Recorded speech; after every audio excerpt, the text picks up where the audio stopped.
नमस्कार दोस्तों, मैं ओम सिंह भाटी। आज इस वीडियो में बात करेंगे जो अपना सेकंड ग्रेड का जो टेस्ट सीरीज चली थी उसमें पूरा फुल सब्जेक्ट वाइज जो टेस्ट था उसमें केमिस्ट्री के पेपर का वीडियो सॉल्यूशन कर रहे थे और उसमें 100 क्वेश्चन थे, अपन उसका वीडियो सॉल्यूशन कर चुके थे।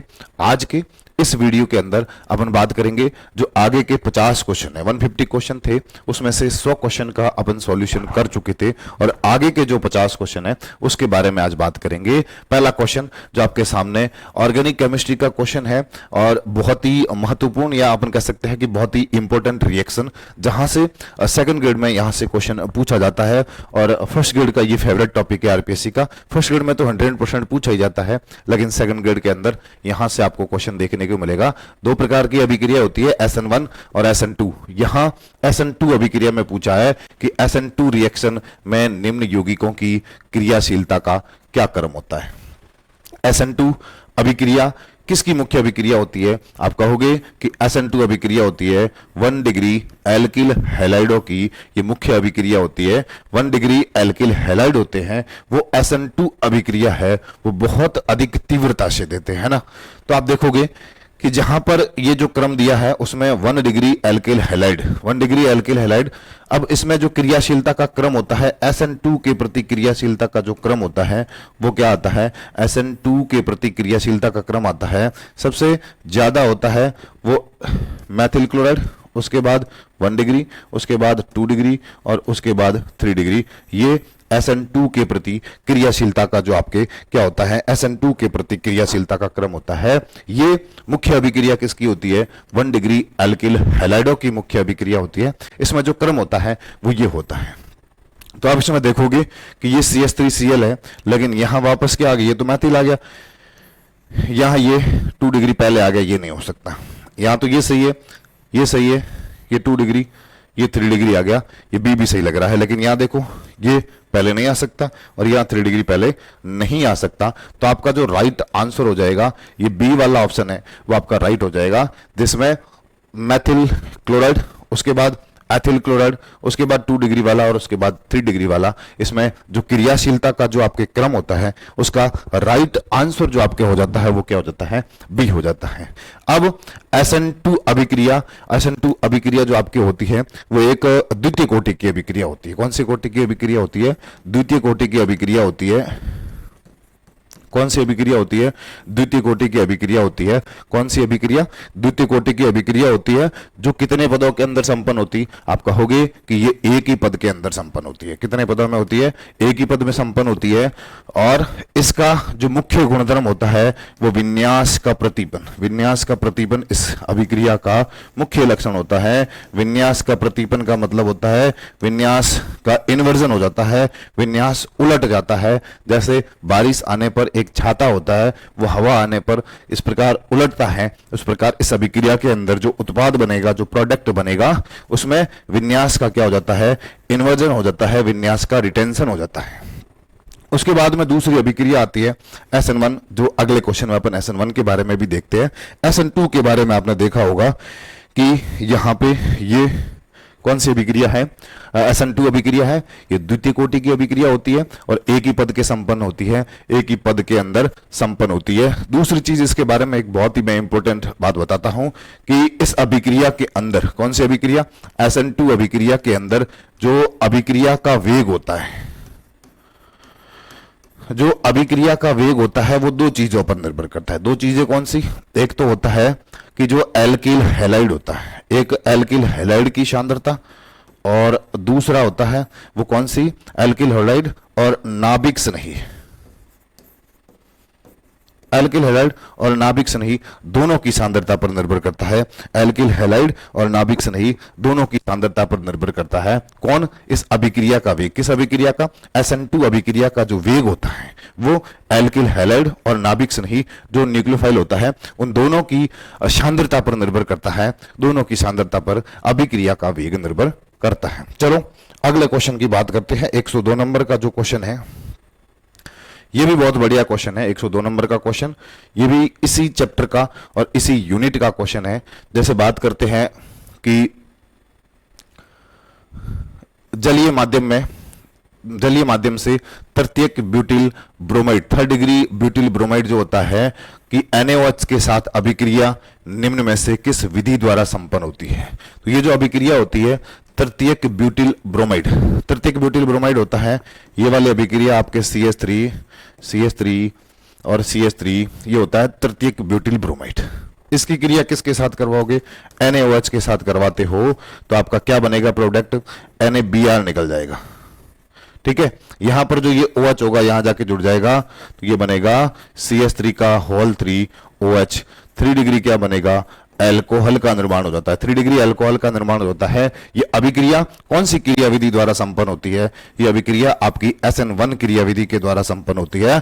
SN1 क्रिया विधि 3 डिग्री जो एल्किल हैलाइड होते हैं, 3 डिग्री जो एल्किल हैलाइड होती है उनकी ये मुख्य अभिक्रिया होती है। किनकी मुख्य अभिक्रिया होती है, 3 डिग्री एल्किल हैलाइडों की मुख्य अभिक्रिया होती है। और SN1 में एल्किल हैलाइडों की जो क्रियाशीलता का क्रम होता है वो 3 डिग्री होता है, 2 डिग्री होता है, उसके बाद में 1 डिग्री और उसके बाद में मेथिल क्लोराइड होता है। ये सबसे अधिक क्रियाशील कौन होगा, 3 डिग्री होता है। और इसमें आपके दिया है तृतीयक ब्यूटिल ब्रोमाइड जो क्या करता है SN1 अभिक्रिया के प्रति सबसे अधिक क्रियाशील होता है। आगे अगर अपन बात करते हैं तो ये जो अभिक्रिया होती है इसमें यहां मैंने जो पिछली अभिक्रिया आपको बताई थी उसके अंदर क्या हुआ था, उस अभिक्रिया के अंदर क्या था कि जो अभिक्रिया का वेग होता है वो किसके ऊपर निर्भर कर रहा था, नाभिक से नहीं और एल्किल हैलाइड दोनों की सांद्रता पर निर्भर कर रहा था। वो द्वितीय कोटि की अभिक्रिया है और ये आपकी कौन सी है, प्रथम कोटि की अभिक्रिया है। और कितने पदों में संपन्न होती है, 2 पदों में संपन्न होती है। और इसके अंदर जो अभिक्रिया का वेग होता है वो क्या करता है, केवल alkyl halide 3 degree alkyl halide या फिर एल्किल हैलाइड की सांद्रता के ऊपर क्या करता है, आपका निर्भर करता है। नाभिक स्नेही की सांद्रता के ऊपर, नाभिक स्नेही की सांद्रता का अभिक्रिया के वेग के ऊपर कोई प्रभाव नहीं पड़ता है। तो ये जो अभिक्रिया होती है कौन सी अभिक्रिया होती है, SN1 क्रिया विधि। SN1 क्रिया विधि का एक महत्वपूर्ण गुण होता है रेसेमिक उत्पाद, रेसेमिक मिश्रण बनता है किसके अंदर, SN2 अभिक्रिया के अंदर, SN1 के अंदर बनता है, SN2 के अंदर नहीं बनता, SN1 के अंदर बनता है। ये बहुत ही महत्वपूर्ण अभिक्रिया, बहुत ही इंपॉर्टेंट अभिक्रिया जो मैंने आपको करवाई है। आगे देखते हैं अगला जो पार्ट है, 1 मिनट देखते हैं।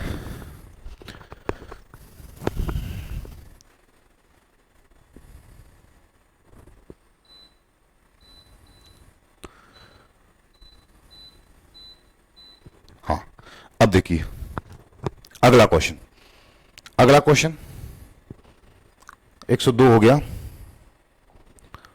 आगे देखते हैं 103 नंबर का क्वेश्चन। बहुत शानदार क्वेश्चन, बहुत अच्छा क्वेश्चन, 103 नंबर का क्वेश्चन है। आपने पढ़ा ही होगा, जो आपका हाइड्रोकार्बन वाला चैप्टर है वहां से पूछा है कि निम्नलिखित अभिक्रिया में उत्पाद A क्या होगा। देखो ये जो अभिक्रिया होती है ये अभिक्रिया मार्कोनिकॉफ के नियमानुसार होगी। आपको अगर मार्कोनिकॉफ का नियम आ रहा है, मार्कोनिकॉफ के नियमानुसार ये अभिक्रिया होती है। और मार्कोनिकॉफ का नियम अगर आपको ढंग से आ रहा है तो क्या होता है कि जब भी एल्किल हैलाइडों के, जब भी एल्कीन पर किसकी अभिक्रिया करवाई जाती है, हाइड्रोजन हैलाइडों की योग करवाया जाता है, हाइड्रोजन हैलाइडों का योग करवाया जाता है। तो उस हाइड्रोजन हैलाइड का जो ऋणावेशित भाग होता है, इस हाइड्रोजन हैलाइड का जो ऋणावेशित भाग होता है उस द्विबंधित कार्बन पर जुड़ेगा जहां पर हाइड्रोजन की संख्या क्या होती है, कम होती है। यहां पर ये HCl है, इसका ऋणावेशित भाग ये H+ है और ये Cl- है।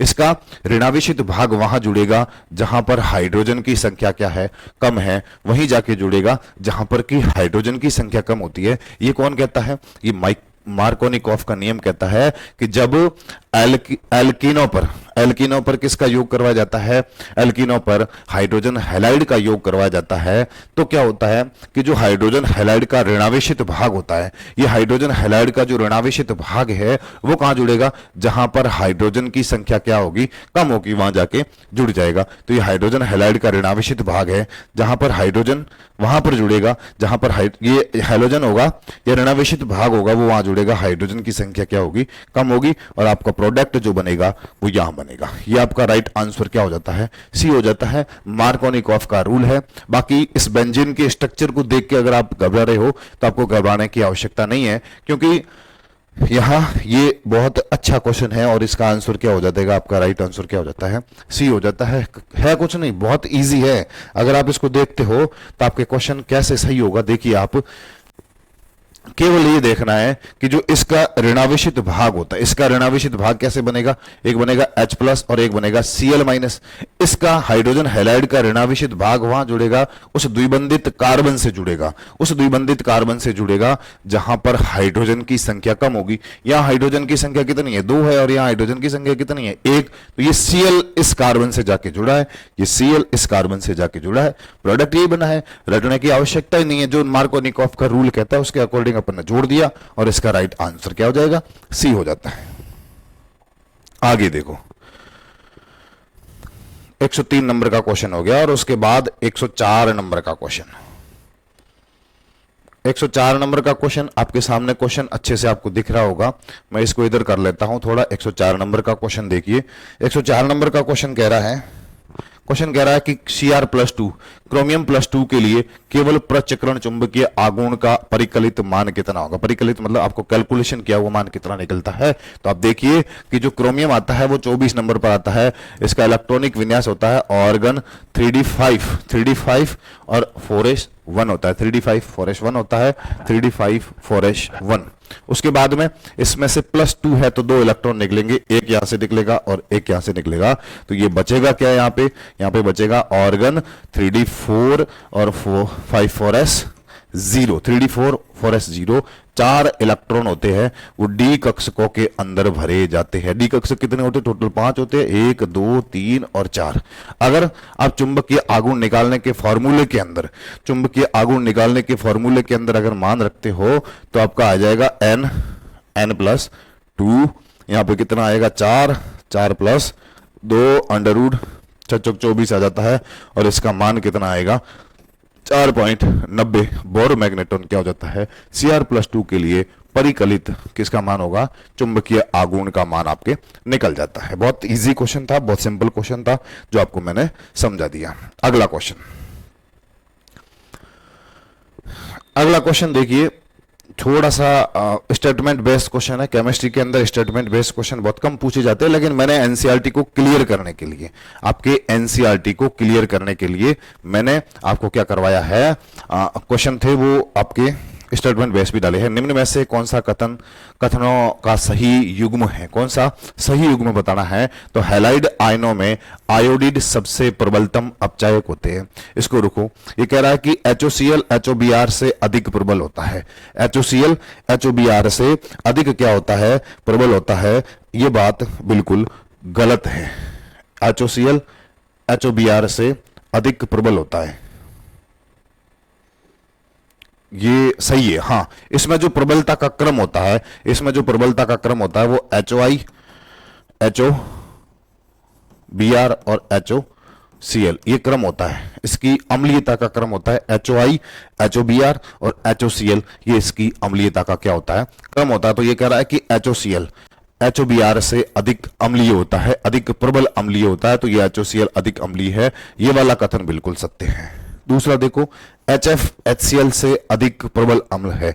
HF HCl से अधिक प्रबल अम्ल है। अगर इस बात को आप देखते हो तो ये कथन आपका बिल्कुल क्या है, गलत है। इसमें जो प्रबलता का जो क्रम आता है, जो अम्लीयता का क्रम आता है, वो उसके अंदर क्या हो जाता है, यहाँ फ्लोरीन अधिक विद्युत ऋणात्मक परमाणु होने के कारण इसकी जो अम्लीयता होती है वो सबसे कम हो जाती है। तो इसका जो ऑर्डर होता है HF HCl HBr और HI, ये इनकी अम्लीयता का क्रम होता है, ये इनकी अम्लीयता का क्रम बन जाता है। और आपके ये कथन है वो बिल्कुल क्या हो जाता है, गलत हो जाता है। फ्लोरीन एकमात्र हैलोजन है जो भिन्न ऑक्सीकरण अवस्था प्रदर्शित नहीं करता है। ये आपका समानुपातन, असमानुपातन जो अभिक्रिया होती है, असमानुपातन अभिक्रिया जो फ्लोरीन होता है वो नहीं प्रदर्शित करता है। जो क्या करता है, -1 ऑक्सीकरण अवस्था प्रदर्शित करता है, अलग अलग ऑक्सीकरण अवस्था प्रदर्शित नहीं करता है। ये वाला कथन भी सही है।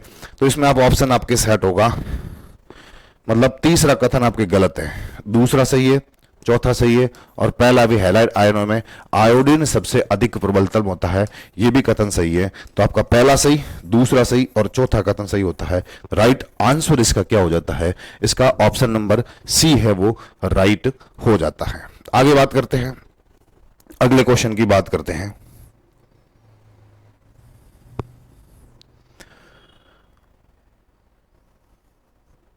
अगला क्वेश्चन देखिए,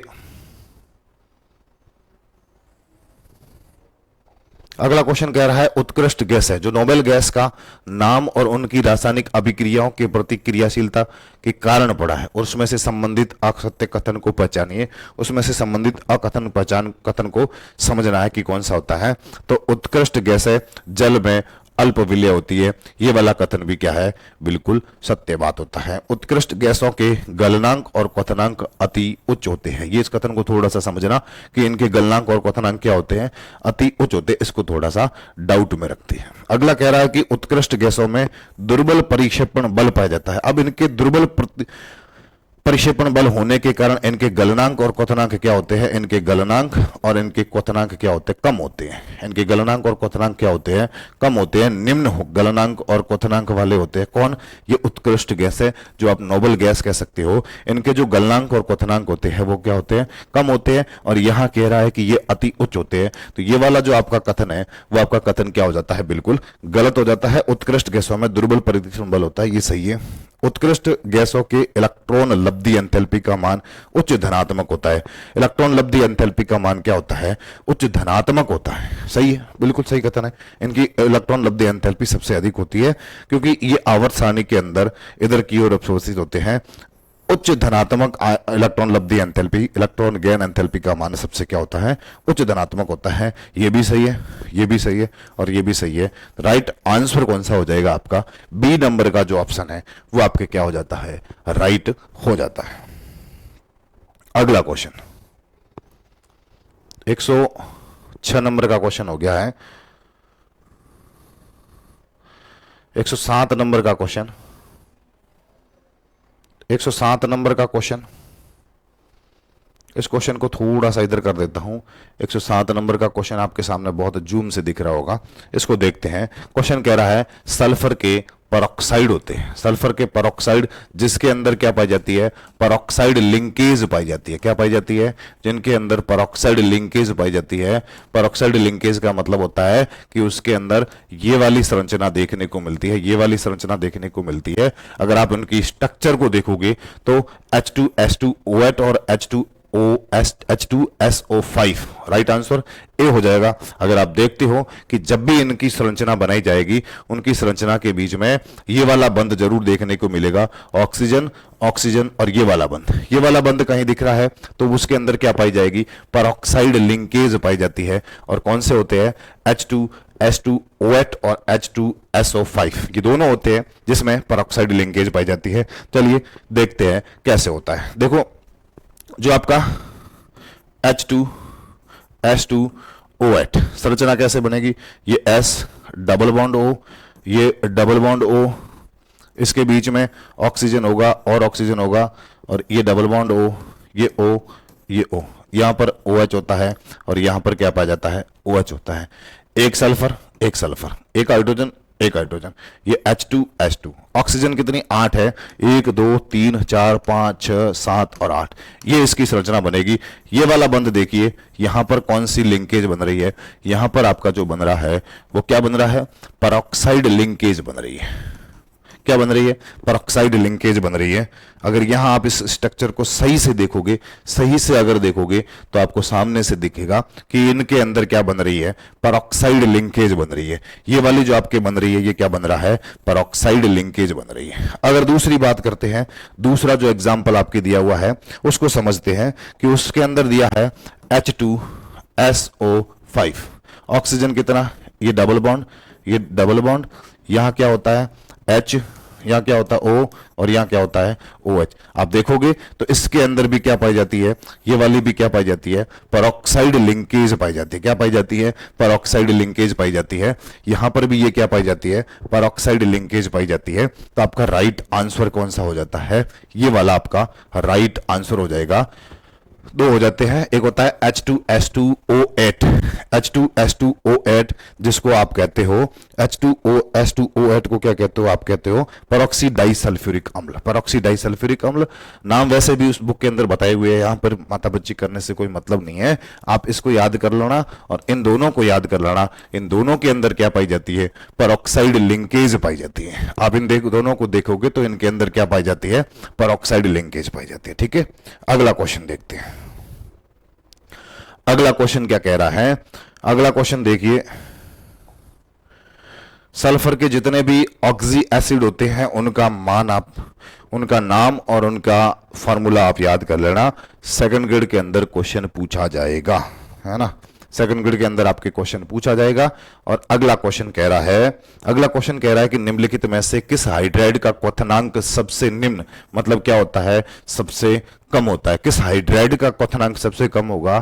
किसका हाइड्राइड? एक वर्ग के अंदर एक वर्ग में कहां जाओगे? ऊपर से नीचे जाओगे तो आयनिक आकार में वृद्धि से क्या होगा? आयनिक आकार में तो क्या होती है? वृद्धि होती है। उसके साथ ही देखो, एक वर्ग में आप जाओगे ना, nitrogen, phosphorus, arsenic, bismuth,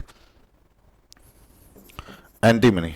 bismuth पहले आएगा, बिस्मिथ एंटीमनी पहले आएगा। इसको पहले लो थोड़ा सा।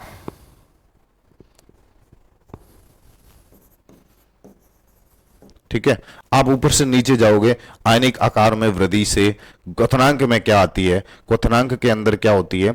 कमी आती है। क्वथनांक के अंदर कमी आएगी। तो यहां क्वथनांक किसका ज्यादा होना चाहिए? नाइट्रोजन का क्वथनांक ज्यादा होना चाहिए। लेकिन क्वथनांक किसका ज्यादा होता है? ये PH3 का सबसे क्वथनांक में वृद्धि होती है। क्वथनांक में क्या होती है? वृद्धि होती है। यहां पूछ रहा है कि सबसे कम किसका होगा, तो आपका यहां पर सबसे कम होता है वो PH3 का होता है। क्योंकि ये जो हाइड्रोजन है, नाइट्रोजन के अंदर NH3 होता है और इसके साथ में एक लोन पेयर भी पाया जाता है। यहां पर हाइड्रोजन का क्वथनांक 3 हाइड्रोजन जुड़े होने के कारण, या फिर अपन कह सकते हैं कि यहां पर लोन पेयर के कारण इसमें जो इसका जो क्वथनांक होता है वो क्या हो जाता है?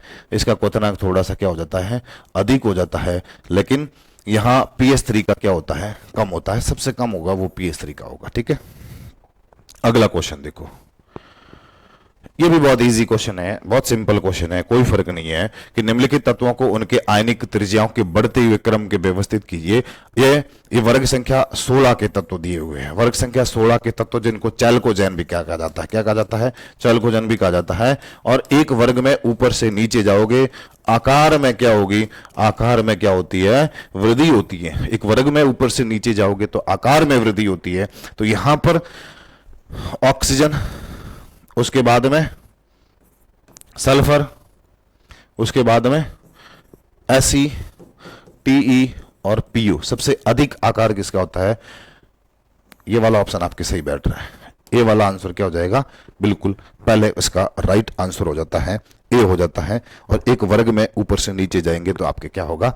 आकार में क्या होती है? आकार में क्या होती है? वृद्धि होती है। और इसका राइट आंसर ये हो जाता है। अगला क्वेश्चन देखो, कोऑर्डिनेशन कंपाउंड का क्वेश्चन है। कोऑर्डिनेशन कंपाउंड का क्वेश्चन है और बहुत शानदार क्वेश्चन है, बहुत अच्छा क्वेश्चन है। यहां पर ये क्वेश्चन कह रहा है कि FeCN का होल 6 -4 और FeCN का होल 6 -3 में Fe की उप सहसंयोजन संख्या क्या होती है? उप सहसंयोजन संख्या क्या होती है? उप सहसंयोजन संख्या की परिभाषा आपको अगर पता है कि उप सहसंयोजन संख्या क्या होती है, तो उसमें आपको मैं बता दूं कि उप सहसंयोजन संख्या क्या होती है कि एक धातु आयन के साथ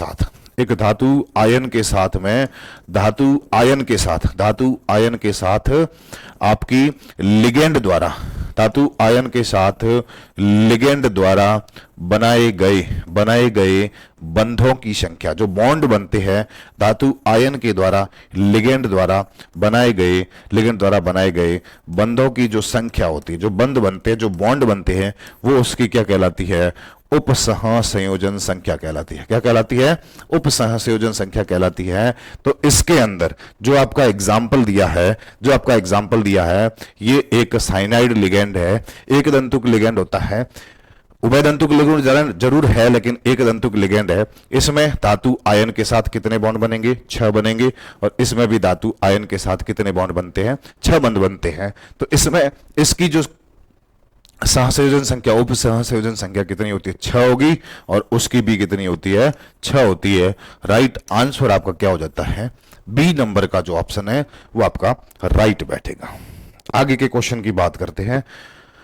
बहुत बहुत बढ़िया क्वेश्चन, बहुत शानदार क्वेश्चन, बहुत अच्छा क्वेश्चन, और ऐसा क्वेश्चन एक आपके सेकंड ग्रेड के अंदर भी पूछा जाएगा। मेरे को लगता है कि अब इस बार सेकंड ग्रेड के अंदर जो समावेता वाला टॉपिक है कोऑर्डिनेशन कंपाउंड में, वहां से एक क्वेश्चन देखने को मिलेगा।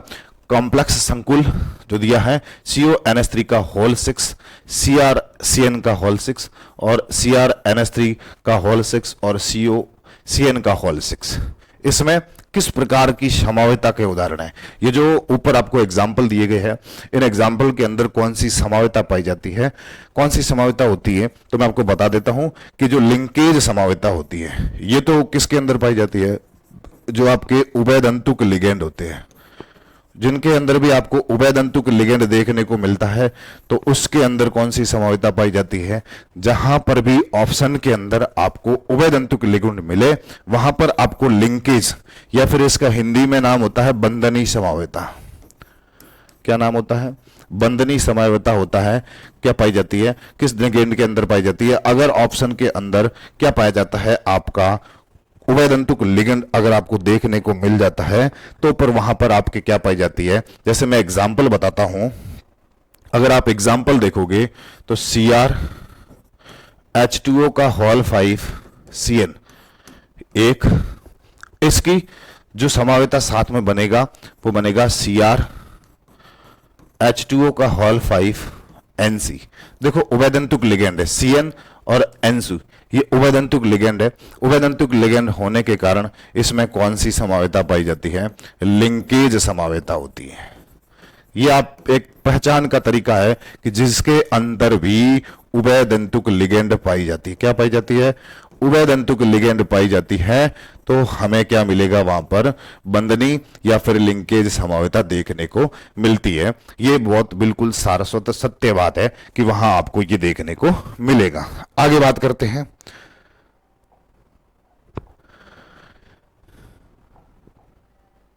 हाँ, लिंकेज समावेता। उसके बाद में ये जो आपका एग्जाम्पल दिया हुआ है, इसके अंदर क्या होता है?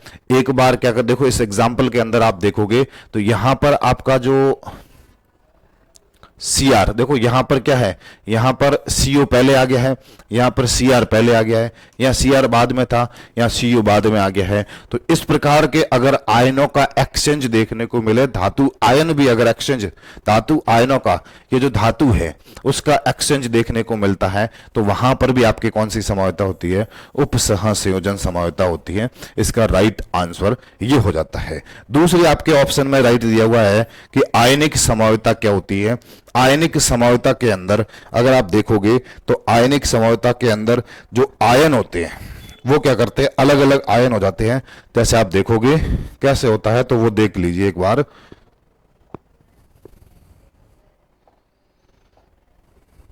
अपन यहीं से ऐड करते हैं। चलो यहां देख लेते हैं। चलो आयनिक समावेता, आयनिक समावेता की बात करते हैं तो यहां पर देखो अलग अलग आयन होंगे जो लिगेंड के रूप में काम करते हैं। एक बार वो करेंगे, दूसरी बार वो करेगा। जैसे अपन एग्जांपल की बात करते हैं, CONH3 का होल 5 Br, और इसके साथ में दिया हुआ है CONH3 का होल 5 क्या दिया हुआ है? SO4। ठीक है, अब यहां पर देखिए एक बार लिगेंड के रूप में काम करेगा और दूसरी बार किसके रूप में काम करता है? आपका यहां पर SO4, और यहां पर अगर साथ में देखो, एक मिनट देखते हैं इसको। यहां देखिए ये SO4, इसकी जो आयनिक समावेता, जो आयनिन समावेता कैसे दर्शाएगा? यहां पर ये SO4 आयन के रूप में है, अगली बार इसका समावि बनते ये किस में बनेगा? लिगेंड के रूप में चला जाता है। तो आप देखोगे कि CONH3 का होल 5 SO4 तो लिगेंड के रूप में जुड़ गया और Br वापस किसके रूप में आ गया, आयन के रूप में आ गया। यहां पर Br किसके रूप में काम कर रहा है, यहां पर Br किसके रूप में काम कर रहा है, लिगेंड के रूप में काम कर रहा है। यहां पर SO4 किसके रूप में काम कर रहा है, SO4 पीछे आयंस के रूप में काम कर रहा है। यहां SO4 किसके रूप में काम कर रहा है, वापस लिगेंड के रूप में काम कर रहा है। और यहां Br किसके रूप में काम कर रहा है, आयंस के रूप में काम कर रहा है। अगर ऐसा कहीं एग्जाम्पल देखने को मिलता है, अगर ऐसा कहीं एग्जाम्पल देखने को मिलता है, तो उसके अंदर आपकी समावयता कौन सी हो जाती है, आयनिक समावयता हो जाती है। बिल्कुल सिंपल तरीका है, मैंने आपको चारों ही समावयता को समझा दिया है। आपने अगर सही से इसको देखा है तो आपका हो जाएगा। ये लिंकेज समावयता ध्यान रखना, जहां पर भी उभयदिंतुक लिगेंड आपको दिखता है तो वहां आप कौन सी करोगे, लिंकेज समावयता करोगे, और ये आपका आंसर राइट हो जाता है। अगला क्वेश्चन है 112 नंबर का क्वेश्चन है, और ये भी बहुत बढ़िया कोऑर्डिनेशन का कंपाउंड है। फर्स्ट ग्रेड के अंदर अभी यहां से क्वेश्चन एक देखने को मिला था कि जब CrCl3H2O के 1 मोल की AgNO की जगह अभिक्रिया करवाई जाती है तो AgCl के कितने मोल बनेंगे, 3 मोल बनेंगे। संकुल का, संकुल नहीं, संकुल का सूत्र क्या होगा। देखो 3 मोल दे रहा है तो पीछे क्लोराइड आयन के रूप में कुछ नहीं बचेगा। 3 मोल दे रहा है तो 3 पीछे क्या होंगे, क्लोरीन होगा, वो लिगेंड के रूप में काम नहीं करेगा। तो यहां पर मैं अगर आपको दिखाता हूं, अगर आप देखते हो तो अगर देखो यहां पर पहले ये फॉर्मूला क्या बनेगा उसको देख लो, CrH2O का होल 6 और ये ऐसे, और ये Cl3। यहां पर AgCl के कितने, यहां पर ये कह रहा है कि अभिक्रिया करवाने पर AgCl के 3 मोल मिलेंगे। यहां पर AgCl का कितना मोल बनेगा, 3 मोल बनेगा। अगर अपन बात करते हैं कि CrH2O का होल 5, H2O का होल 5 Cl, और यहां पर आपका क्या आ गया, Cl2 आ गया, तो AgCl के कितने मोल बन गए, 2 मोल बन गए। जितने यहां क्लोरीन होंगे उतने मोल बनेंगे। अगर यहां पर आपका आ गया CrH2O का होल 4, यहां क्या आ गया Cl2, और यहां क्या आ गया Cl, तो यहां पर कितना मोल बनेगा, 1 मोल बनेगा। अगर आपकी बात करते हैं कि CrH2O का होल 6 नहीं, H2O का होल 3, ये Cl3, यहां पर कुछ नहीं है तो यहां पर कितना मोल बनेगा, 0 मोल बनता है। कितना मोल बनता है, 0 मोल है। और यहां पर ये चारों ही इंपॉर्टेंट है। यहां आपको पूछा जाएगा, जैसे यहां पूछा जब CrCl3H2O के 1 मोल की AgNO3 के साथ अभिक्रिया करवाइए तो 3 मोल बनेंगे। 3 मोल कहां बना है, 3 मोल आपको यहां पर ये बना है, तो यहां पर Cl कितने हैं, 3 है। 2 मोल बनेंगे तो यहां Cl कितने हैं, 2 है। 1 मोल बनेगा तो यहां Cl कितने हैं, 1 है। और यहां पर कुछ नहीं है तो कितने मोल बनेंगे, 0 मोल बनेंगे। आपका राइट आंसर जो हो जाता है वो क्या हो जाएगा, ये हो जाता है। अगर आपको समझ में नहीं आया तो एक बार और देख के लीजिए, एक बार और देखिए कि अगर जो आपको दिया है CrCl3H2O कितने दिया है, 6H2 दिया है ना, यहां पर लिखा है 6H2O। यहां से आपका कोऑर्डिनेशन कंपाउंड क्या बनेगा, यहां से आपका कोऑर्डिनेशन कंपाउंड बनता है CrH2O का होल 6, CrH2O का होल 6, ये Cl3 बाहर आ रहा है।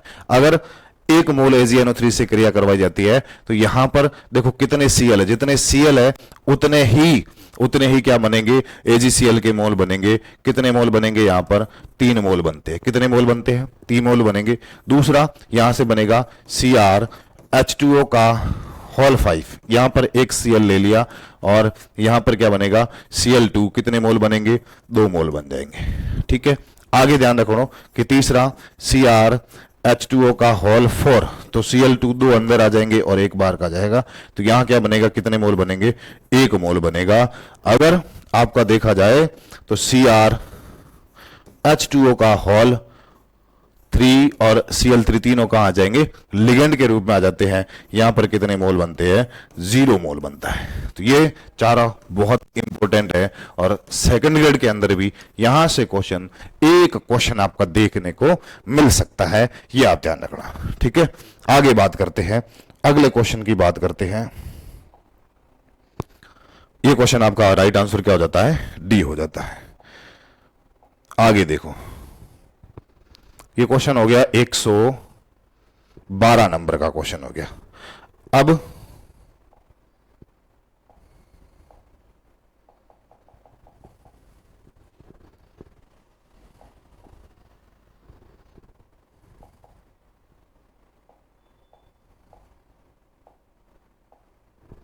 112 हो गया, ये 113 नंबर का क्वेश्चन देखिए, बहुत बढ़िया क्वेश्चन है ये। आपको अगर एनसीईआरटी की एक टेबल याद है तो फिर आपका क्वेश्चन गलत नहीं होगा। टेबल क्या कह रही है कि सूची 1 को सूची 2 से सम्मिलित कीजिए और नीचे दिए गए कूट की सहायता से सही उत्तर का चयन करना है, आपको सही आंसर सेलेक्ट करना है। फिर देखो कि सूची 1 और सूची 2, सूची 1 के अंदर जो सूची 1 दिया है, इसके अंदर दिया हुआ है आयंस दिए हुए, संकुल आयन दिए हुए, और टीआई जैसे दूसरे के अंदर यहां आयन दिए हुए और यहां इनसे रंग दिया हुआ है। तो रंग से संबंधित अगर आप देखते हो, ऐसा क्वेश्चन आपको अगर कहीं देखने को मिल जाता है, ऐसा क्वेश्चन अगर आपको देखने को कहीं मिल जाता है, तो फिर आपको क्या करना पड़ेगा, तो फिर आपके क्या हो जाता है, आपको सीधा का सीधा इसमें देखो, अगर आपको इसको सही से करते हैं तो इसके ऊपर जो इसका आधार लगाया जाता है या फिर ये क्वेश्चन सॉल्व किया जाता है सीएफएससी के आधार पर किया जाता है। मेरे हिसाब से एनसीईआरटी के अंदर एक टेबल दी हुई है, उस टेबल को आप याद कर लेना, आपका क्वेश्चन है वो गलत नहीं होगा। क्वेश्चन आपका क्या नहीं होगा, गलत नहीं होगा। इसको अगर अपन मिलाते हैं तो ये जाएगा पहले चौथे नंबर के कलर के ऊपर जाएगा कि जो CONH3 का होल 6+3 होता है, इसका कलर होता है वो पीला नारंगी होता है। दूसरा अगर TiH2O का होल 6+3 देखे तो इसका कलर होता है वो पीला नीला होता है, पीला नीला होता है। 3 नंबर उसके बाद में आएगा। NiH2O का होल 6+2 इसका कलर होता है कैसा होता है, हरा कलर होता है। और NiH2O का होल फॉर En+2 इसका जो कलर होता है वो कैसा होता है, बैंगनी कलर होता है। 4 3 2 1, राइट, ऑप्शन नंबर 4 3 2 1 कौन सा होता है। ये पूरी टेबल मैंने अपने टेलीग्राम चैनल के ऊपर भी डाल रखी है और आपकी कहां पे डाल रखी है, एनसीईआरटी की बुक के अंदर भी दे रखी है। राइट आंसर आपका कौन सा हो जाता है, बी हो जाएगा। अगले क्वेश्चन की बात करते हैं। यह भी क्वेश्चन आपका तत्वों के निष्कर्षण से संबंधित क्वेश्चन है और तत्वों के निष्कर्षण से संबंधित बहुत बढ़िया क्वेश्चन है, बहुत शानदार क्वेश्चन है। आपको जो तत्व दिए हुए हैं उनके अयस्क दिए हुए और उनका संगठन क्या होता है। देखो ये जो केओलिनाइट होता है, केओलिनाइट होता है वो किसका अयस्क होता है, वो एल्यूमिनियम का अयस्क होता है। जहां भी आपको एल्यूमिनियम दिख रहा है उसे मिलान कर दीजिए, तो पहले का राइट आंसर क्या हो जाता है, 2 हो जाएगा। पहले का क्या हो जाता है, मैं इधर लिख रहा हूं, पहले का 2 लिख दिया मैंने, ठीक है। क्यूप्राइट किसका होता है, कॉपर का होता है, इसको रुकिए। ये स्पेलेराइट किसका होता है, जिंक का होता है। मतलब सी का चौथा कहां दिख रहा है, ये हो नहीं सकता, ये हो नहीं सकता, सी का चौथा यहां दिख रहा है। पहले का दूसरा दिख रहा है, पहले का दूसरा यहां पड़ा, सी का चौथा यहां पड़ा। फिर जो मेलाकाइट होता है वो कॉपर का होता है, मेलाकाइट भी कॉपर का होता है और आपका क्यूप्राइट भी कॉपर का होता है। तो इसका क्या हो जाएगा, क्यूप्राइट होता है Cu2O, क्यूप्राइट हो जाएगा। तो और उसके बाद में क्या हो जाएगा, ये मेलाकाइट क्या हो जाता है, CuCO3 CuOH का होल 2 हो जाता है। तो इसमें आपका जो राइट आंसर हो जाता है वो क्या हो जाता है, बी हो जाएगा। केओलिनेट ये एल्यूमिनियम वाला हो जाएगा, क्यूप्राइट Cu2 हो जाएगा, स्पेलेट ZnS हो जाएगा, मेलाकाइट ये ऑप्शन नंबर 3 हो जाएगा। राइट आंसर आपका कौन सा हो जाता है, बी नंबर का ऑप्शन आपका राइट हो जाता है। अगले क्वेश्चन की बात करते हैं। यहां से भी सेकंड ग्रेड के अंदर एक क्वेश्चन आएगा और ये आपका सरफेस केमिस्ट्री का क्वेश्चन है। कौन सी केमिस्ट्री का, सरफेस केमिस्ट्री का एक क्वेश्चन है, बहुत बढ़िया क्वेश्चन है सरफेस केमिस्ट्री का। सूची 1 को सूची 2 से सम्मिलित किए गए और नीचे दिए गए कूट की सहायता से सही उत्तर का। यहां से आपको एक सिंगल क्वेश्चन भी देखने को मिल सकता है और यहां से आपको एक बड़ा क्वेश्चन भी देखने को मिल सकता है। यहां अगर आप देखते हो कि आप देखिए, सबसे इजी चीज अगर आप देखते हो कि द्रव के अंदर द्रव, क्वेश्चन करने का मैं तरीका बता रहा हूं, बाकी सारी चीजें किसी को याद रहे न रहे वो कोई गारंटी नहीं है, लेकिन द्रव के अंदर द्रव इसमें होता है, ये होता है पायस या जिसको अपन क्या कहते हैं, इमल्सन भी कहते हैं। क्या कहते हैं, इमल्सन भी कहते हैं।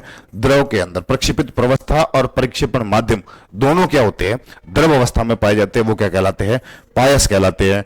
तो सी ऑप्शन का क्या होना चाहिए, 4 नंबर होना चाहिए। ये सी ऑप्शन आपका क्या मिल रहा है, यहां पर 4 नंबर मिल रहा है। और इसके आप अगर एग्जाम्पल देखते हो तो सबसे बढ़िया एग्जाम्पल इसका क्या होता है, दूध होता है। जो इमल्सन या फिर पायस होता है उसके अंदर क्या देखने को मिलता है, दूध होता है इसका एग्जाम्पल। और उसके साथ में आप एग्जाम्पल इसको याद रखोगे तो बालों की जो क्रीम होती है वो भी क्या होती है, आपकी पायस होती है। बालों की जो क्रीम होती है वो भी आपके क्या होती है, क्रीम होती है। उसके बाद में अगर आप देखते हो तो पहला जो आता है द्रव में ठोस, द्रव में ठोस, द्रव में ठोस यहां पर क्या जा रहा है, पहले का क्या जा रहा है, द्रव के अंदर ठोस क्या होता है, सॉल होता है। द्रव के अंदर ठोस क्या होता है, सॉल होता है। और इसका आप एग्जाम्पल देखोगे तो जो पैंट होता है, क्या पैंट, पैंट वो पहनने वाली पैंट नहीं, पैंट और जो कोशिका का तरल होता है, कलर होता है ना जो इसको पैंट कहते हैं, जो कोशिका का तरल द्रवीय पदार्थ होता है वो भी क्या होता है, वो क्या होता है, एक प्रकार का आपके क्या होता है, सॉल होता है। ठोस में द्रव, ठोस में द्रव क्या होता है, जेल होता है। ठोस में द्रव आपका क्या होता है, जेल होता है। ठोस में द्रव जेल होता है। पनीर है, घी है, और उसके अलावा आपका क्या हो जाता है, जेली है। ये पनीर है और घी है, और उसके अलावा कौन सा हो जाता है, जो आपके जेली है, वो सारे क्या होते हैं, जेल होते हैं। और द्रव में गैस, द्रव में गैस क्या होते हैं, झाग होते हैं। द्रव में गैस क्या होते हैं, झाग होते हैं। और आपका एग्जाम्पल जो फैटी हुई क्रीम होती है या फिर मलाई होती है, जो फैटी हुई मलाई होती है, ये आपके एग्जाम्पल हो जाएंगे। और यहां से आपका क्वेश्चन हो जाएगा राइट आंसर, जो होता है वो डी नंबर का आंसर राइट हो जाता है। ठोस में द्रव में ठोस सॉल, ठोस में द्रव, ठोस में द्रव कौन सा होता है, जेल। द्रव में द्रव क्या होता है, पायस है, इमल्सन। और द्रव में गैस क्या होता है, झाग होता है। ये आपका क्वेश्चन गलत नहीं होना चाहिए। अगला क्वेश्चन देखो, अगले क्वेश्चन की बात करते हैं। ये भी बहुत अच्छा क्वेश्चन है, बहुत बढ़िया क्वेश्चन है और बहुत शानदार क्वेश्चन है। ये क्वेश्चन कह रहा है कि गैस के भौतिक अधिशोषण को, गैस के भौतिक अधिशोषण को निम्न में से किसके रासायनिक अधिशोषण में, किसके साथ रासायनिक अधिशोषण में परिवर्तित किया जाता है। अगर आप तापमान में वृद्धि करोगे, आप तापमान को बढ़ाओगे, आप ताप को बढ़ाओगे, तो क्या होगा, जो भौतिक अधिशोषण है, जो आपका भौतिक अधिशोषण है वो किस में चेंज हो जाएगा, रासायनिक अधिशोषण के अंदर चेंज हो जाता है। भौतिक अधिशोषण किसके अंदर चेंज हो जाता है, रासायनिक अधिशोषण के अंदर क्या हो जाता है, चेंज हो जाता है। किसके साथ, तापमान में वृद्धि करोगे तो फिर क्या हो जाएगा, उसके जो अणु होते हैं वो क्या करते हैं, लगातार वृद्धि गति करते हैं, लगातार गति करते, गति करने के साथ उसमें किस में चेंज आ जाएगा, रासायनिक अधिशोषण के अंदर चेंज हो जाता है। तापमान में वृद्धि के साथ ताप बढ़ाओगे तो फिर क्या होगा, भौतिक अधिशोषण रासायनिक अधिशोषण के अंदर क्या हो जाता है, चेंज हो जाता है। अगला क्वेश्चन देखो, अगला क्वेश्चन 117 नंबर का क्वेश्चन कह रहा है, जो आपका 117 नंबर का क्वेश्चन है। 117, अक्रिस्टलीय ठोस के संदर्भ में कौन सा कथन असत्य है। अक्रिस्टलीय ठोस के संदर्भ में कौन सा कथन असत्य है, कि ये उच्च ताप पर गलनीय होते हैं, ये समदेशिक प्रकृति के होते हैं। बिल्कुल, जो अक्रिस्टलीय ठोस होते हैं वो कैसे होते हैं, समदेशिक होते हैं। कैसे होते हैं, अक्रिस्टलीय जो आपके ठोस होते हैं वो समदेशिक ठोस होते हैं, समदेशिक प्रकृति के होते हैं। ये कठोर और असंपीड्य होते हैं। बिल्कुल, ये जो अक्रिस्टलीय ठोस होते हैं ये कठोर नहीं होते हैं और न ही क्या होते हैं, असंपीड्य होते हैं। तो आपका ये जो कथन है वो सी है, वो गलत हो जाता है। अणुओं की क्रमागत व्यवस्था नहीं होती है। बिल्कुल, अक्रिस्टलीय ठोसों के अंदर क्रमागत व्यवस्था नहीं होती। क्रमागत किसके अंदर होती है, आपके क्रिस्टलीय जो ठोस होते हैं उनके अंदर क्या होती है, क्या होती है, उनके अंदर क्या पाई जाती है, क्रमागत। बिल्कुल व्यवस्थित रूप से जो कण होते हैं वो जुड़े हुए रहते हैं। तो ये कठोर नहीं होते, असंपीड्य नहीं होते। अगले क्वेश्चन में बात करते हैं। क्वेश्चन नंबर 118 नंबर का क्वेश्चन है। ये 118 नंबर का क्वेश्चन कह रहा है, निम्नलिखित में से कौन सा ठोस अवस्था में सहसंयोजक के रूप में क्रिस्टल के रूप में होता है। ठोस अवस्था में सहसंयोजक के रूप में, क्रिस्टल अवस्था में सिलिकॉन होता है। बाकी जो आपका आंसर हो जाएगा वो क्या हो जाता है, बी होता है। इसमें कुछ समझाने वाली बात ही नहीं है। अगला क्वेश्चन, ये भी बहुत सीधा क्वेश्चन है, ये सॉलिड स्टेट का क्वेश्चन है। आपको एक टेबल मैंने टेलीग्राम के ऊपर भी डाल रखी है और एनसीईआरटी के अंदर भी लिख रखी है, एक टेबल बना रखी है। अगर आप उसको देखोगे, त्रिनताक्ष ट्राइक्लिनिक क्रिस्टल तंत्र में अक्षीय कोण कितने होते हैं, ट्राइक्लिनिक जो होता है उसके अंदर अक्षीय कोण कितने होते हैं। उसमें अगर बात करते हैं कि अल्फा, बीटा और गामा नॉट इक्वल क्या होते हैं, 90 डिग्री, ये तीनों बराबर नहीं होते हैं।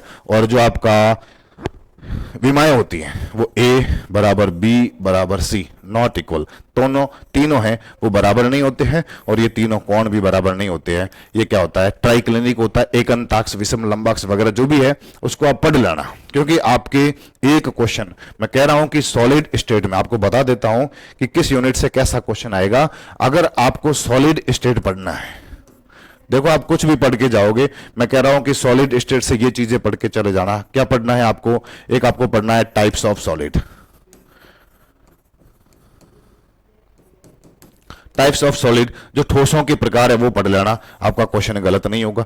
उसके बाद में ये जो आपकी टेबल दी हुई है, क्रिस्टल के प्रकार दिए हुए, क्रिस्टल ब्रेवे जालक दिए हुए हैं, कितने प्रकार के, 14 प्रकार के जो ब्रेवे जालक दिए हुए हैं, उन 14 प्रकार के ब्रेवे जालकों को पढ़ के चला जाना, आपका क्वेश्चन सही गलत नहीं होगा। 100% कह रहा हूं कि आपका क्वेश्चन गलत नहीं होगा। उसके बाद में अगर बात करते हैं तीसरा आपको क्या देखना है, संकुलन समता। क्या देखना है, संकुलन समता वाला आप पार्ट देखोगे, जो आपके संकुलन समता बीसीसी, एचसीपी और जो होती है उस संकुलन समता को देख लेना। यहां से आपको एक क्वेश्चन देखने को मिलेगा, सॉलिडिटी से एक क्वेश्चन आएगा और वो आपका गलत नहीं होगा। निश्चित रूप से कहता हूं कि वो आपका क्वेश्चन गलत नहीं होगा। ये चीजें सॉलिड स्टेट के अंदर पढ़ लेना। इसके अलावा आपको कुछ देखने की जरूरत भी नहीं है। मैं कह रहा हूं कि देखने की जरूरत भी नहीं है, क्योंकि क्वेश्चन यही पूछा जाएगा। यहां से आ रहा है ये टाइप्स ऑफ सॉलिड, ये आरपीएससी का फेवरेट है। ये क्रिस्टल तंत्र के जो प्रकार होते हैं, एक अंताक्ष, त्रिंताक्ष, विषम, लंबाक्ष वगैरह, जो भी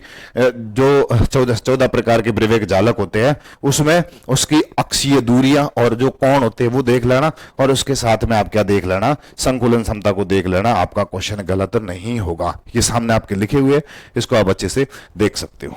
चलो बात करते हैं, अपने क्वेश्चन पे आते हैं। अपने क्वेश्चन को देखते हैं। क्वेश्चन कह रहा है कि घनीय निविड संकुलन संरचना अंत केंद्रित संकुलन संरचनाओं में मुक्त दिक्ट स्थान का प्रतिशत। मैंने कहा ना संकुलन क्षमता से क्वेश्चन आएगा। आप देखिए, घनीय जो होता है सीसीपी जिसको कहते हैं, घनीय वाला क्या होता है, घनीय निविड संकुलन, जिसको क्या कहते हो आप, सीसीपी कहते हो। और इसकी संकुलन क्षमता कितनी होती है, इसकी अगर अपन बात करते हैं कि इसकी संकुलन क्षमता कितनी होती है, किसकी, सीसीपी की संकुलन क्षमता होती है, कितनी होती है, 68% होती है, नहीं 74% होती है। कितनी होती है, सीसीपी की संकुलन क्षमता कितनी होती है, 74% होती है। अगर संकुलन क्षमता 74% है तो फिर इसमें रिक्त स्थान कितना रहेगा। ये रिक्त स्थान का मतलब होता है इसमें खाली स्थान, जो इसमें रिक्त स्थान आता है वो कितना बचता है, रिक्त स्थान आपके बच जाएगा कितना, 26 बच जाएगा। देखो 100% होता है, उसमें से इसकी संकुलन क्षमता मतलब भरा हुआ स्थान कितना होता है, सीसीबी के अंदर कितना होता है, 74% होता है। 26% खाली स्थान होता है, रिक्त स्थान होता है, रिक्त परसेंट होता है। और दूसरा जो आपका पूछा है अंत केंद्रित बीसीसी, अगर आप बीसीसी को देखते हो तो इसकी संकुलन क्षमता कितनी होती है, 68% होती है, 68% होती है। और उसका खाली भाग कितना होगा, रिक्त स्थान वाला भाग कितना होता है, 32% होता है। तो ये ऑप्शन नंबर बी है, वो इसका राइट भाग हो जाएगा कि सीसीपी के अंदर जो रिक्त स्थान होता है, सीसीपी के अंदर जो रिक्त स्थान होता है वो कितना होता है, 26%। और बीसीसी के अंदर जो रिक्त स्थान होता है वो कितना होता है, आपका कितना होता है, बीसीसी के अंदर आपका रिक्त स्थान कितना हो जाता है, 32% हो जाता है। राइट आंसर बी हो जाता है। आगे क्वेश्चन देखो, 121 नंबर का क्वेश्चन कह रहा है अंत केंद्रित घनीय एक कोष्टिका में समन्वय संख्या कितनी होती है। तो इसके अंदर समन्वय संख्या आप सीधे याद रख लेना, इसके अंदर कितनी होती है, किसके अंदर, अंत केंद्रित बीसीसी के अंदर। बीसीसी के अंदर एक कोष्टिका में समन्वय संख्या कितनी होती है, 8 होती है, याद रख लेना। कोई ज्यादा मामले वाला क्वेश्चन है नहीं, इसको सीधा सा आप देख लेना। ये बहुत बढ़िया क्वेश्चन है, सॉल्यूशन का क्वेश्चन है और बहुत शानदार क्वेश्चन है।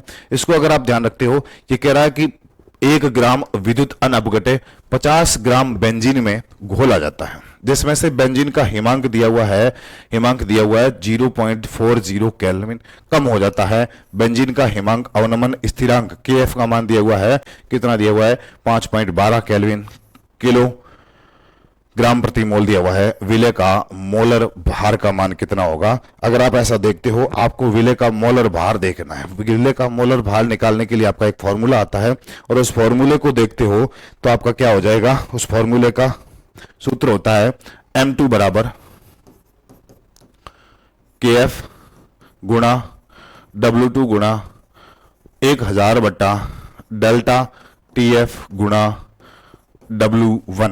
इस फॉर्मूले को देखते हो तो इस फॉर्मूले के अंदर जब भी आप मान रखोगे, मान रखते हो तो फिर आपके क्या हो जाता है, इसका आंसर हो जाता है। आपके KF का मान कितना दिया हुआ है, KF का मान हिमांक अवनमन स्थिरांक का मान कितना दिया हुआ है, हिमांक अवनमन स्थिरांक का मान कितना दिया हुआ है, 5.12। कितना दिया हुआ है, 5.12। W2 का मान कितना दिया हुआ है, W2 भार का मान दिया हुआ है, कितना दिया हुआ है, भार का मान कितना दिया हुआ है, आप देखोगे तो भार का मान आपके दिया हुआ है बार का मान कितना दिया है, W2, 1 ग्राम विद्युत अनक बटे को 50 ग्राम बेंजीन, W2 ये हो जाएगा आपके कितना, 1 ग्राम हो जाएगा, कितना होगा, 1 ग्राम हो जाएगा। उसका 1000 से आप गुणा करोगे बट्टा डेल्टा TF का मान दिया हुआ है, डेल्टा TF का मान कितना 0.40, तो ये आपका कितना हो जाएगा 0.40 गुणा कितना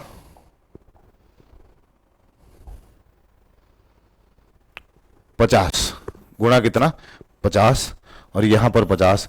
जब भी आप इसको सॉल्व करोगे तो आपका राइट आंसर क्या आएगा, 256 ग्राम प्रति मोल, 256 ग्राम प्रति मोल आ जाएगा। ये बराबर करोगे तो 256 ग्राम मोल इनवर्स, ठीक है, 256 ग्राम प्रति मोल आ जाएगा। इस फॉर्मूले की सहायता से आपको इस क्वेश्चन का आंसर ये वाला आप इसको कर सकते हो, आपका क्वेश्चन गलत नहीं आएगा। और मैं कह रहा हूं, जैसे मैं कह रहा हूं कि ये वाला क्वेश्चन, कौन सा क्वेश्चन, ये वाला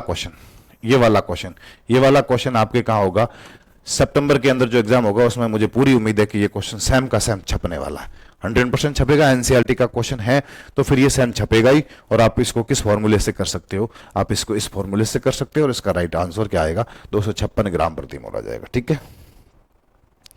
चलो आगे देखते, अगला क्वेश्चन देखते हैं। ये एक स्लाइड पूरी हो गई।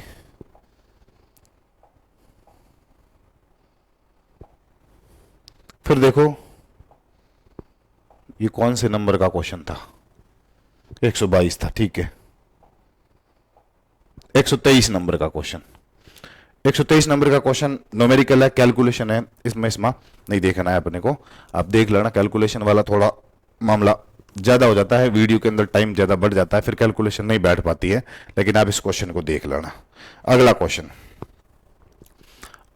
कह रहा है, ये आपके जो क्वेश्चन है वो है काइनेटिक केमिस्ट्री का, अभिक्रिया 2N2O5, मतलब जो N2O5 का विघटन होता है, N2O5 का जो विघटन होता है वो एक द्विपरमाणुक अभिक्रिया है। और कौन सी अभिक्रिया है, प्रथम कोटि की अभिक्रिया होती है। और राइट आंसर आपको क्या हो जाता है, ए होता है। N2O5 का विघटन और द्विपरमाणुक अभिक्रिया, और जो कोटि लगती है इसकी, कौन सी अभिक्रिया की कोटि होगी, ये प्रथम कोटि की अभिक्रिया होती है, ठीक है।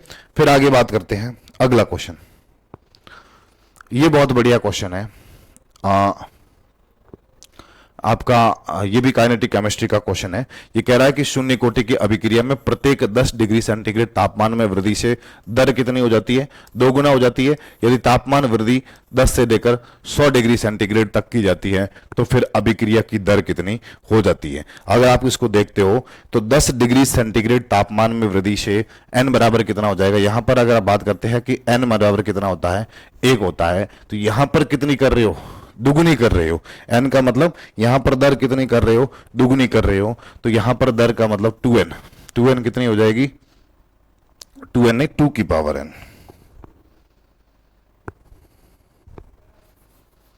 ये 2 की पावर n, इसका मान कितना होगा, 2 की पावर अगर आप n देखते हो तो यहां पर n का मान कितना है, n का मान कितना दिया हुआ है, n का मान 1 आया है, तो यहां पर 2 की पावर 1 हो जाएगी, और वो कितनी हो जाती है, 2 हो जाती है। फिर ये कह रहा है कि तापमान में कितनी वृद्धि हुई है। तापमान देखोगे तो 10 डिग्री, 100 डिग्री से लेकर 10 डिग्री सेंटीग्रेड, प्रत्येक 10 डिग्री सेंटीग्रेड ताप वृद्धि से दुगुनी हो रही है ना, 10 डिग्री बढ़ाओगे तो फिर दुगुनी हो रही है। तो यहां कह रहा है 100 से लेकर 10 डिग्री आ रही है, मतलब 90 डिग्री केल्विन तापमान आ जाएगा, 90 डिग्री सेंटीग्रेड तापमान आ जाएगा। तो यहां पर हर 10 बात बढ़ रही है, तो फिर n का मान कितना आ जाएगा, 9 आ जाएगा। 2 की पावर 9, 2 की पावर 9 कितनी होती है, 512 केल्विन हो जाएगा। इसका राइट आंसर कितना हो जाता है, 512 केल्विन हो जाता है। अगला क्वेश्चन देखो, 126 नंबर का क्वेश्चन, 126 नंबर, प्रभावी संघट के लिए करवाने वाले अणुओं में प्रभावी टक्कर होनी चाहिए। संघट का मतलब टक्कर होती है, प्रभावी टक्कर काइनेटिक केमिस्ट्री का क्वेश्चन है। कब होगी, जब दहली ऊर्जा क्या होती है, वह न्यूनतम ऊर्जा होती है। जब भी कोई रासायनिक अभिक्रिया क्या होती है, अभिक्रिया को प्रारंभ करने के लिए न्यूनतम ऊर्जा होती है, वो दहली ऊर्जा होती है। और उसके अंदर अगर उपयुक्त अभिविन्यास है, जो अणु है वो उपयुक्त अभिविन्यास के अंदर सेट है और दहली ऊर्जा पर्याप्त है, तो फिर दोनों क्या होना चाहिए, प्रभावी टक्कर होगी। ये आप ध्यान रखना, राइट आंसर सी होगा। फिर देखो बहुत बढ़िया बात कह रखी है, बहुत अच्छा क्वेश्चन है। भौतिक अधिशोषण और रासायनिक अधिशोषण से क्वेश्चन आएगा आपके सेकंड ग्रेड में। क्वेश्चन आएगा भौतिक अधिशोषण के लिए निम्न में से कौन सी अवस्था पक्ष में नहीं है। भौतिक अधिशोषण ये कम तापमान पर होता है। कहां होता है? कम तापमान पर होने वाली अभिक्रिया होती है। भौतिक अधिशोषण कम तापमान पर होती है। अगर कहीं दिख रहा हो दाब इसके लिए उच्च होगा, मतलब तापमान कम करोगे दाब बढ़ाओगे, भौतिक अधिशोषण की दर अपने आप बढ़ जाएगी। तो ये दाब उच्च होना चाहिए। डेल्टा उच्च, डेल्टा एच होता है वो ऋणात्मक होता है। ऋणात्मक होता है क्योंकि ये अभिक्रिया कौन सी होती है? भौतिक अधिशोषण एक उत्क्रमणीय प्रक्रिया होती है। तो इसके लिए डेल्टा एच का मान क्या होता है? ऋणात्मक होता है। ये भी सही है। दाब क्या होना चाहिए? अधिक होना चाहिए। और अधिशोष्य का उच्च क्रांतिक ताप होना चाहिए, यह भी बिल्कुल सही है। यहां कह रहा है कि उच्च तापमान, बिल्कुल गलत है, क्योंकि तापमान कैसा होना चाहिए? कम तापमान होना चाहिए। और दाब कैसा होना चाहिए? हाई प्रेशर होना चाहिए। टेम्परेचर क्या होना चाहिए? कम होना चाहिए। तभी जाके कौन सा अधिशोषण होता है? आपके भौतिक अधिशोषण होता है। आप भौतिक अधिशोषण और रासायनिक अधिशोषण के अंदर अंतर देख लेना, आपके क्वेश्चन गलत नहीं होगा। एक क्वेश्चन 100% देखने को मिलेगा। आप देखिए मैं एक लेके आया हूं भौतिक अधिशोषण और रासायनिक अधिशोषण के अंदर अंतर वाली चीज लेके आया हूं। आप इसको समझना, अगर जूम करके देखना हो तो देख लेना। बिल्कुल अच्छे से जूम करके सामने आपको चीज समझाने की कोशिश करूंगा। देखना इसको क्या लिखा है कि भौतिक अधिशोषण। अधिशोषण क्या है? आपका जो अधिशोषण होता है वो एक पृष्ठीय घटना होती है। अधिशोषण क्या होती है? एक पृष्ठीय घटना होती है। अधिशोषण के अंदर क्या होता है? अधिशोषण एक ऊष्माक्षेपी प्रक्रिया होती है। अधिशोषण एक पृष्ठीय घटना है। अधिशोषण एक ऊष्माक्षेपी प्रक्रिया होती है। अधिशोषण के अंदर डेल्टा एच कैसा होता है? ऋणात्मक होता है। अधिशोषण के अंदर डेल्टा एस का मान भी कैसा होता है? ऋणात्मक होता है। डेल्टा जी का मान भी ऋणात्मक होता है। और अधिशोषण एक कैसी है? स्वतः प्रवर्तित प्रक्रम होता है। अधिशोषण कैसा है? एक स्वतः प्रवर्तित प्रक्रम है। तो आप ये चार चीजें ध्यान रखना कि अधिशोषण कैसी है? एक पृष्ठीय घटना होती है। अधिशोषण के अंदर अधिशोषण एक स्वतः प्रवर्तित प्रक्रम होता है। अधिशोषण ऊष्माक्षेपी प्रक्रम होता है। अधिशोषण में डेल्टा एच ऋणात्मक होता है, डेल्टा एस ऋणात्मक होता है और डेल्टा जी भी क्या होता है? ऋणात्मक होता है। ये सारी चीजें ध्यान रखना, आपके क्वेश्चन आएगा। क्या क्वेश्चन आएगा? पूछा जाएगा कि अधिशोषण में क्या होता है? डेल्टा एच ऋणात्मक, डेल्टा एस ऋणात्मक और डेल्टा जी ऋणात्मक। उपयुक्त सभी, तो आप आंसर लगाओगे उपयुक्त सभी लगाओगे, क्योंकि तीनों क्या होते हैं? ऋणात्मक होते हैं। स्वतः प्रवर्तित प्रक्रम भी होता है। उसके बाद में अधिशोषण के प्रकार दिए हैं। अधिशोषण कितने प्रकार का होता है? अधिशोषण कितने प्रकार का होता है? दो प्रकार का होता है। एक होता है भौतिक अधिशोषण, एक होता है रासायनिक अधिशोषण। फिर आप देखते हो आगे, तो आगे देखोगे तो फिर भौतिक अधिशोषण और रासायनिक अधिशोषण में अंतर पूछा जाता है। अंतर कैसे? देखिए आप कि भौतिक अधिशोषण और रासायनिक अधिशोषण। भौतिक अधिशोषण के अंदर अधिशोषक के मध्य, अधिशोषक और अधिशोषक के मध्य दुर्बल वॉन डेर वाल्स बल होते हैं। कौन से बल होते हैं? दुर्बल वॉन डेर वाल्स बल होते हैं। रासायनिक अधिशोषण के अंदर अधिशोषक और अधिशोषक के मध्य क्या होता है? प्रबल रासायनिक बल पाया जाता है। कैसा पाया जाता है? प्रबल रासायनिक बंध पाया जाता है। आगे देखिए कि जो भौतिक अधिशोषण होता है, प्रकृति क्या होती है? विशिष्ट नहीं होती है। भौतिक अधिशोषण की प्रकृति विशिष्ट नहीं होती है, लेकिन याद रखना कि जो रासायनिक अधिशोषण होता है उसकी प्रकृति क्या होते हैं? अति विशिष्ट प्रकृति के होते हैं। तीसरा, अगर आप देखते हो कि भौतिक अधिशोषण के अंदर सक्रियण ऊर्जा की आवश्यकता नहीं होती है। सक्रियण ऊर्जा की आवश्यकता नहीं होती है, लेकिन आप रासायनिक अधिशोषण के अंदर उच्च सक्रियण ऊर्जा की आवश्यकता होती है। भौतिक अधिशोषण एक उत्क्रमणीय प्रक्रम होता है और भौतिक अधिशोषण के अंदर डेल्टा एच का मान क्या होता है? ऋणात्मक होता है। और रासायनिक अधिशोषण एक अनुत्क्रमणीय प्रक्रिया होती है। अनुत्क्रमणीय प्रक्रिया होती है। भौतिक अधिशोषण बहुपरतीय होता है, बहुपरतीय संरचना होती है, लेकिन रासायनिक अधिशोषण के अंदर कितनी परतें बनती है? एक परतीय संरचना होती है रासायनिक अधिशोषण। तापमान बढ़ाने, टेम्परेचर बढ़ाओगे और दाब को क्या करोगे? ताप बढ़ने पर भौतिक अधिशोषण की दर कम होगी, ये आप ध्यान रखना। ताप बढ़ेगा तो भौतिक अधिशोषण की ताप बढ़ाने और दाब कम करने पर भौतिक अधिशोषण की दर कम होती है। ताप को कम करोगे, दाब को बढ़ाओगे, भौतिक अधिशोषण की दर अपने आप क्या हो जाती है, बढ़ जाती है। ताप बढ़ने पर भौतिक अधिशोषण क्या होता है, दर घटती है, और ताप बढ़ेगा, रासायनिक अधिशोषण की दर क्या होती है, बढ़ती है। ताप बढ़ाओगे भौतिक अधिशोषण की दर घटेगी, और ताप बढ़ाओगे तो रासायनिक अधिशोषण की दर क्या हो जाती है, बढ़ जाती है। सातवां देखो, सातवां पॉइंट बहुत बढ़िया पॉइंट है कि कम तापमान और उच्च दाब पर, ये मैंने पहले ही बता दिया, ताप कम और दाब उच्च पर भौतिक अधिशोषण की दर क्या होती है, बढ़ती है। कम ताप और उच्च दाब पर रासायनिक अधिशोषण की दर क्या होती है, घटती है। रासायनिक अधिशोषण की दर घटती है। इसके लिए भौतिक अधिशोषण के लिए मोलर अधिशोषण ऊष्मा का मान 20 से 40 किलो जूल प्रति मोल होता है, और रासायनिक अधिशोषण के लिए मोलर अधिशोषण ऊर्जा का मान 80 से लेकर 240 किलो जूल प्रति मोल होता है। ये मैंने इसके अंदर आपको भौतिक अधिशोषण और रासायनिक अधिशोषण के अंदर अंतर समझाया है, और बिल्कुल आप देख के चलना कि सेकंड यूनिट के अंदर भौतिक अधिशोषण और रासायनिक अधिशोषण से एक क्वेश्चन आपको देखने को मिलेगा। आगे बात करते हैं अगले क्वेश्चन की।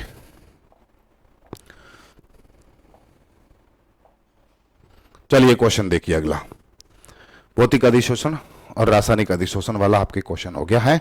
आगे क्वेश्चन कह रहा है 128 नंबर का क्वेश्चन। 128 नंबर का क्वेश्चन क्या कह रहा है, 128 नंबर का क्वेश्चन कह रहा है कि विटामिन डी का सक्रिय रूप, इसका मैंने प्रूफ भी आपको टेलीग्राम के ऊपर डाल दिया था। विटामिन डी का जो सक्रिय रूप होता है वो कॉलीकैल्सिफेरॉल होता है। आप विटामिन डी की जो गोलियां देखोगे उसके ऊपर लिखा हुआ होगा कॉलीकैल्सिफेरॉल। विटामिन डी का सक्रिय रूप क्या होता है, कॉलीकैल्सिफेरॉल होता है। और मेरे को पूरा विश्वास है कि ये सितंबर के अंदर क्या होगा, छपेगा। मतलब सितंबर के अंदर मेरे को ये लगता है कि आपके एग्जाम के अंदर ये मिलेगा, और उसका आंसर कौन सा हो जाएगा, कॉलीकैल्सिफेरॉल विटामिन डी का रासायनिक सक्रिय रूप होता है। ठीक है, आगे देखो अगला क्वेश्चन है, निम्नलिखित क्वांटम संख्याओं का कौन सा सेट संभव नहीं है। बहुत बढ़िया क्वेश्चन है, बहुत शानदार क्वेश्चन है, और ऐसा क्वेश्चन एक सेकंड ग्रेड के अंदर देखने को मिलेगा। आपके सेकंड ग्रेड के अंदर एक क्वेश्चन देखने को मिलेगा, अधोलिखित क्वांटम संख्याओं के सेट कौन सा संभव नहीं है। अगर आप देखते हो n बराबर 5, n बराबर 5 के लिए l के कितने मान होंगे, l बराबर 5 है तो उसके लिए n बराबर 5 है तो l के मान कितने होंगे। अगर आप देखोगे तो जो आपका l का मान होता है 0 होता है, 1 होता है, 2 होता है और 3 होता है और 4 होता है। l बराबर 5 के लिए ये मान हो सकते हैं, तो l बराबर 3 भी सही है क्योंकि इसके लिए 3 मान होगा। फिर आप देखते हो कि m बराबर 0, m का मान l बराबर m का मान 0 हो सकता है, तो बिल्कुल ये भी सत्य है, और s का मान भी ये हो सकता है। अगर आप ऑप्शन के अंदर देखना, सीधा आपको आंसर निकालना है, तो आप देखोगे कि अगर n का मान 3 दिया है और l का मान 2 दिया है, n का मान 3 है, l का मान 2 होगा, सही है। फिर l बराबर 2 के लिए m के मान देखते हो तो l बराबर 2 के लिए m के मान -2 से लेकर +2 तक होते हैं, या -3 दिया है, ये बिल्कुल गलत है, -3 होता ही नहीं है। l बराबर 2 के लिए m का मान -3 नहीं हो सकता, इसलिए इसका जो राइट आंसर है वो क्या हो जाता है, ए नंबर का जो ऑप्शन नहीं, बी नंबर का जो ऑप्शन है वो आपका राइट हो जाता है। बाकी वाले ऑप्शन को आप देखोगे तो बिल्कुल सही बैठेगा। n बराबर 3, l बराबर 2, ये l बराबर 2, l बराबर 2 के लिए m का मान -2 से +2 तक, ये 0 भी बैठ जाएगा, ये l बराबर 2 के लिए ये भी बैठ जाएगा, लेकिन l बराबर 2 के लिए -3 नहीं बैठता है, राइट ऑप्शन बी हो जाता है। अब देखो H3PO4, ये इक्विलिब्रियम का क्वेश्चन है। H3PO4 का संयुग्मी क्षार क्या होता है। संयुग्मी क्षार एक इलेक्ट्रॉन को डोनेट करके, मतलब ये वाला जो यौगिक है एक इलेक्ट्रॉन को डोनेट करेगा, एक इलेक्ट्रॉन को डोनेट करेगा तो यहां से ये निकल जाएगा, एक हाइड्रोजन निकल जाएगा, H2PO4 हाइड्रोजन निकला है तो फिर क्या आ जाएगा, माइनस आ जाएगा, H2PO4 माइनस, इसका राइट आंसर सी हो जाता है। क्या हो जाता है, सी हो जाएगा। फिर अगर अपन बात करते हैं H प्लस बराबर क्या होता है, 10 की घात -2 वाले विलेन का pH कितना होगा। अगर आपको pH निकालना है तो क्या होगा, माइनस लोग और क्या होती है, H प्लस होती है, ये pH होती है। अब H प्लस का मान आपको दे रखा है तो बराबर क्या हो जाएगा, माइनस लोग 10 की घात -9 और pH बराबर कितना हो जाएगा, 9 हो जाती है। राइट आंसर क्या हो जाएगा आपका, सी बैठ जाएगा। क्या हो जाएगा, सी होगा। फिर देखो, फिर बहुत बढ़िया क्वेश्चन, बहुत अच्छा क्वेश्चन, बहुत शानदार क्वेश्चन। ये कह रहा है कि निम्नलिखित में से कौन सा कार्बोहाइड्रेट अपचयन की क्रिया करवाने पर केवल क्या देता है, सार्बिटोल देता है। सार्बिटोल कौन देगा? देखो, अगर आप ग्लूकोज की क्रिया किससे करवाओगे? ये कह रहा है किससे क्रिया करवानी है, इसका अपचयन करवाना है। अपचयन किसकी उपस्थिति में करवाया जाता है? देखो, अगर ग्लूकोज की क्रिया किससे करवाई जाती है, जल के साथ क्रिया करवाई जाती है। ग्लूकोज की क्रिया क्या करवाई जाती है, किसके साथ क्रिया करवाई जाती है, जल के साथ करवाई जाती है। किसकी उपस्थिति में? सोडियम अम्लगम की उपस्थिति में इसका क्या करवाया जाता है, अपचयन करवाया जाता है। क्या करवाया जाता है? अपचयन करवाया जाता है। सोडियम अम्लगम की उपस्थिति में ग्लूकोज का करवाया जाएगा तो आपका क्या बनता है, सॉर्बिटॉल बनेगा। क्या बनेगा? सॉर्बिटॉल बनता है। तो इसका आपका राइट आंसर क्या हो जाएगा, केवल सॉर्बिटॉल बनता है। डी ग्लूकोज है, उसका आप अपचयन करवाओगे, सॉर्बिटॉल बनेगा। फिर अगर आप फ्रक्टोज का क्या करवाते हो, सोडियम अम्लगम की उपस्थिति में क्या करवाते हो, अगर आप अपचयन करवाते हो तो क्या बनेगा, सार्बिटोल और मैनिटोल का मिश्रण बनता है। ये सीधा आप याद रख लेना, अगर आप रिएक्शन में फंसोगे तो फिर गलत करके आओगे। सार्बिटोल और मैनिटोल का क्या बनता है, मिश्रण बनता है, आप याद कर लेना।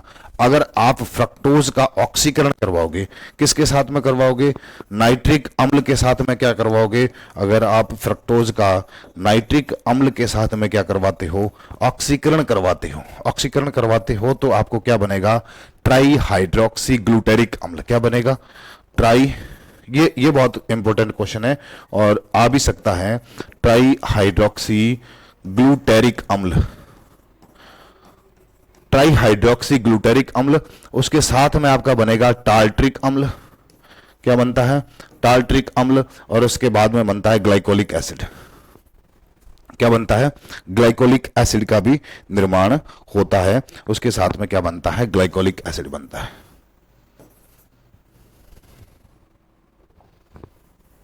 क्या बनेगा, ग्लाइकोलिक एसिड भी बनता है। क्या बनेगा, ग्लाइकोलिक अम्ल भी बनता है। ये बहुत इंपॉर्टेंट चीजें मैं बता रहा हूं कि ग्लूकोज की अगर जिंक अम्लगम के साथ अपचयन, सोडियम अम्लगम के साथ अपचयन करवाया जाता है, सार्बिटोल बनेगा। क्या बनेगा, सार्बिटोल बनेगा। अगर फ्रक्टोज का अपचयन करवाया जाएगा, सार्बिटोल और मैनिटोल का मिक्सचर प्राप्त होता है।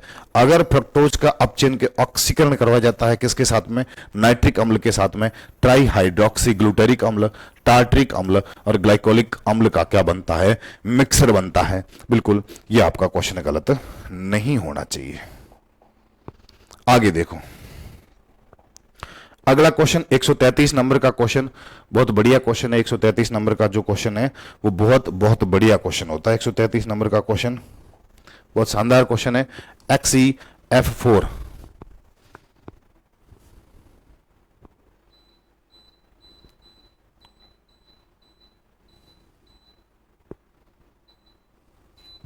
चलो देखो, XeF4 में Xe का संकरण कौन सा होता है।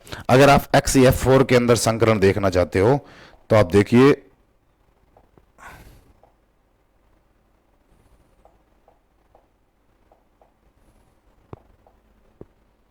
कहां गया वो पेज,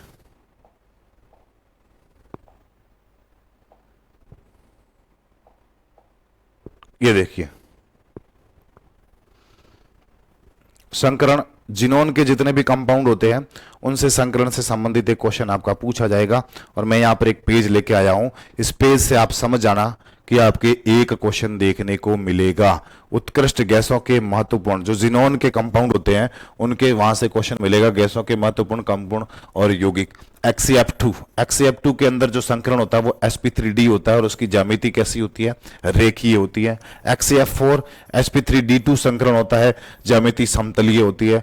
XeF6 sp3d3 होता है, विकृत अष्टफलकीय होता है। XeO3 sp3 XeO4 दोनों के अंदर sp3 होता है। इसकी संरचना होती है त्रिभुजीय पिरामिडीय, इसकी संरचना होती है चतुष्फलकीय। XeOF2 sp3d संकरण, इसकी संरचना होती है T-SAF। XeF4 XeOF4 आपके क्वेश्चन में ये दिया है, इसके अंदर संकरण हो जाएगा sp3d2, वर्ग पिरामिडीय इसकी ज्यामिति हो जाती है XeO2F2, sp3d संकरण, विकृत अष्ट चतुष्फलकीय, विकृत चतुष्फलकीय इसकी ज्यामिति होती है, विकृत चतुष्फलकीय इसकी ज्यामिति होती है XeO3F2, sp3d संकरण और त्रिकोणीय पिरामिडीय इसकी क्या होती है, ज्यामिति होती है XeF4, sp3d2, इसकी संरचना कैसी होती है, अष्टफलकीय संरचना होती है।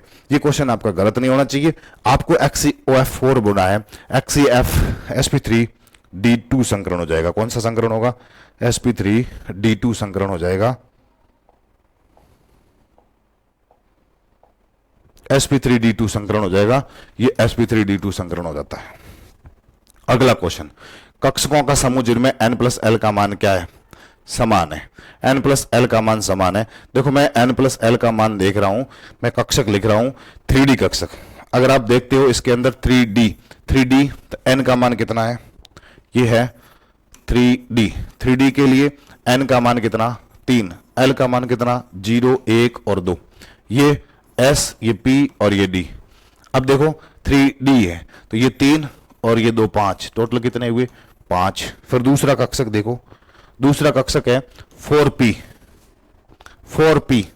ये 4p में n का मान कितना, 4, l के मान कितने, 0, 1, 2 और 3। ये फिक्स है, मैं मेरे मन से नहीं लिख रहा हूं, ये वैल्यू फिक्स होती है, 0, 1, 2 और 3। l का मान देखो, ये s, ये p, ये d और ये f, ये 4 और p है ना, 4p के लिए कितना होता है, 1 होता है, 4 और 1 कितने हो गए, 5। फिर अगला देखो कौन सा है, 5s, ये 5, ये s, n का मान कितना, 5, l का मान कितना, l का मान 0, 1, 2, 3 और 4, ये s, p, d, f, ये s का मान कितना, 0, 5 और 0, टोटल कितना हुआ, 5। इसके लिए n+l का मान कितना, 5, इसके लिए n+l का मान कितना, 5 और इसके लिए n+l का मान कितना, 5।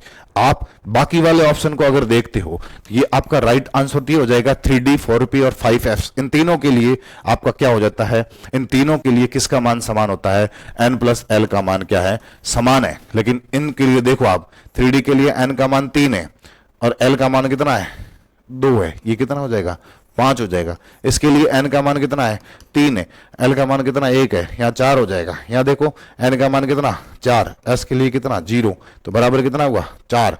यहाँ देखो कितना, 3 और d का मान कितना, 2, 5, ये 5 हो जाएगा। यहाँ देखो 3 + 1 4, 3 + 2 5, लेकिन यहाँ एक बिल्कुल सटीक बैठ रहा है कि यहाँ आपके क्या होता है, समान होता है।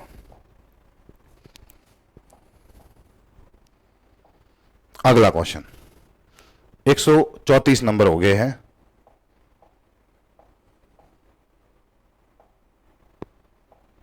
फिर 135 नंबर, 135 नंबर का क्वेश्चन कह रहा है, 135 नंबर का क्वेश्चन कह रहा है, वेस्पर सिद्धांत के अनुसार इलेक्ट्रॉन युग्मों के मध्य प्रतिकर्षण का घटता क्रम क्या होता है। ये बहुत PYQ है और इसको मैंने समझा रखा है कि इसमें जो प्रतिकर्षण का घटता क्रम ये होता है लॉन पेयर, फिर होता है लॉन पेयर बॉन्ड पेयर और उसके बाद में होता है बॉन्ड पेयर और बॉन्ड पेयर। राइट आंसर क्या हो जाता है, लॉन पेयर बॉन्ड पेयर और बॉन्ड पेयर। राइट आंसर क्या हो जाता है, सी हो जाएगा इसका राइट आंसर। और इसका राइट आंसर आपके क्या बैठ जाता है, सी हो जाता है। बिल्कुल इसका सही उत्तर है वो सी हो जाएगा। उसके बाद देखो, उसके बाद अगर आप अगला क्वेश्चन देखते हो वो बहुत बढ़िया क्वेश्चन है और ये भी एटॉमिक स्ट्रक्चर से क्वेश्चन है, क्वांटम नंबर से क्वेश्चन है। देखिए, निम्नलिखित क्वांटम संख्या युक्त कक्षा का सही निरूपण कौन सा है। देखो n बराबर 3 है, n बराबर 3 है और l बराबर 2 है, तो ये कौन सा होगा, n बराबर 3 और l बराबर 2। अभी मैंने आपको समझा रखा है n बराबर 3 और l बराबर 2। n बराबर 3 के लिए l का मान होगा 0, 1 और 2, ये s, p और ये d। 2 का मान, l का मान 2, l का मान 2 किसके लिए आ रहा है, d कक्षक के लिए आ रहा है, तो ये कौन सा हो जाएगा 3d। S तो हो नहीं सकता, P हो नहीं सकता, P नहीं हो सकता। यहां पर आपका राइट आंसर क्या हो जाएगा, 3D होगा। अगर यहां देखो D का मान दिया है, ये D 2 है, D का मान अगर L का मान 2 है तो वो कक्षक कौन सा होगा? D होगा। L का मान 1 है तो P होगा। L का मान 0 है तो क्या होगा? S होगा। और L का मान 3 है तो वो क्या होगा? F होगा। लेकिन यहां पर ये 3 ही मान होते हैं, राइट आंसर A हो जाता है। आगे देखो, परमाणु क्रमांक 120 वाला तत्व, जो परमाणु क्रमांक में आवर्त वाला 120 वाला तत्व होता है, आपको निकालना है।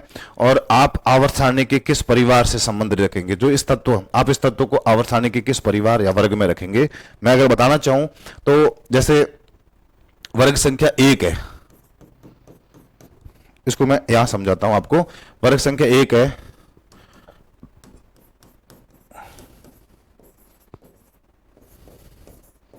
ये वर्ग संख्या 1 है।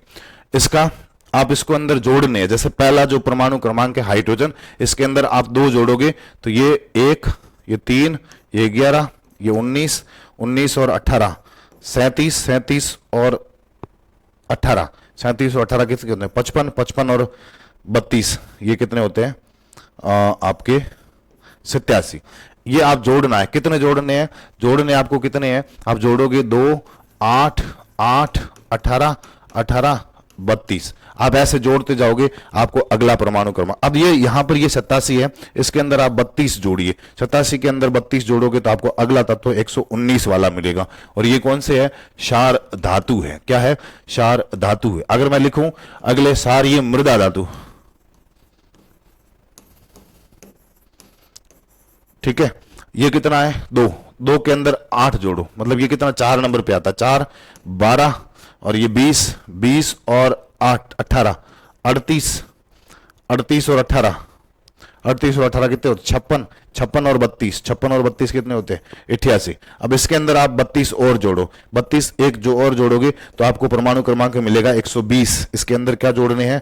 प्लस 32 करो, 0, 8, 3, 11 और 1, 12, 120, 120 वाला मिलेगा। अब तीसरे वर्ग के अंदर आप जाके उधर उधर जाके आप जोड़ोगे तो 8, 18, 18, 8, 18, 18, 32 ये आप जोड़ोगे तो आपको नीचे कोई भी तत्व मिलेगा वो आपको देखने को मिल जाएगा। 120 कहां पे आ रहा है?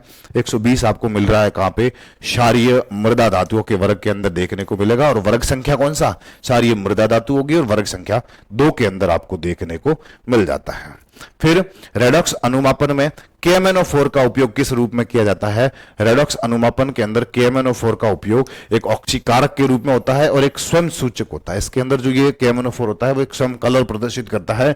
रेडॉक्स अनुमापन में KMnO4 ऑक्सीकारक और स्वयं सूचक के रूप में काम करता है। अगला क्वेश्चन,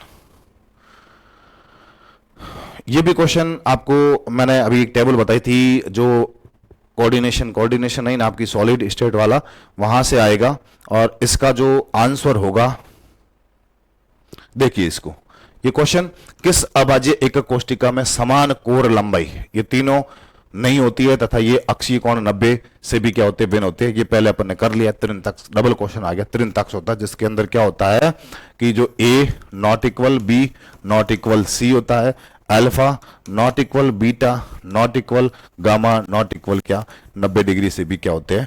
भिन्न होते हैं। ये होता है ट्राइक्लिनिक त्रिंताक्ष होते हैं। ठीक है।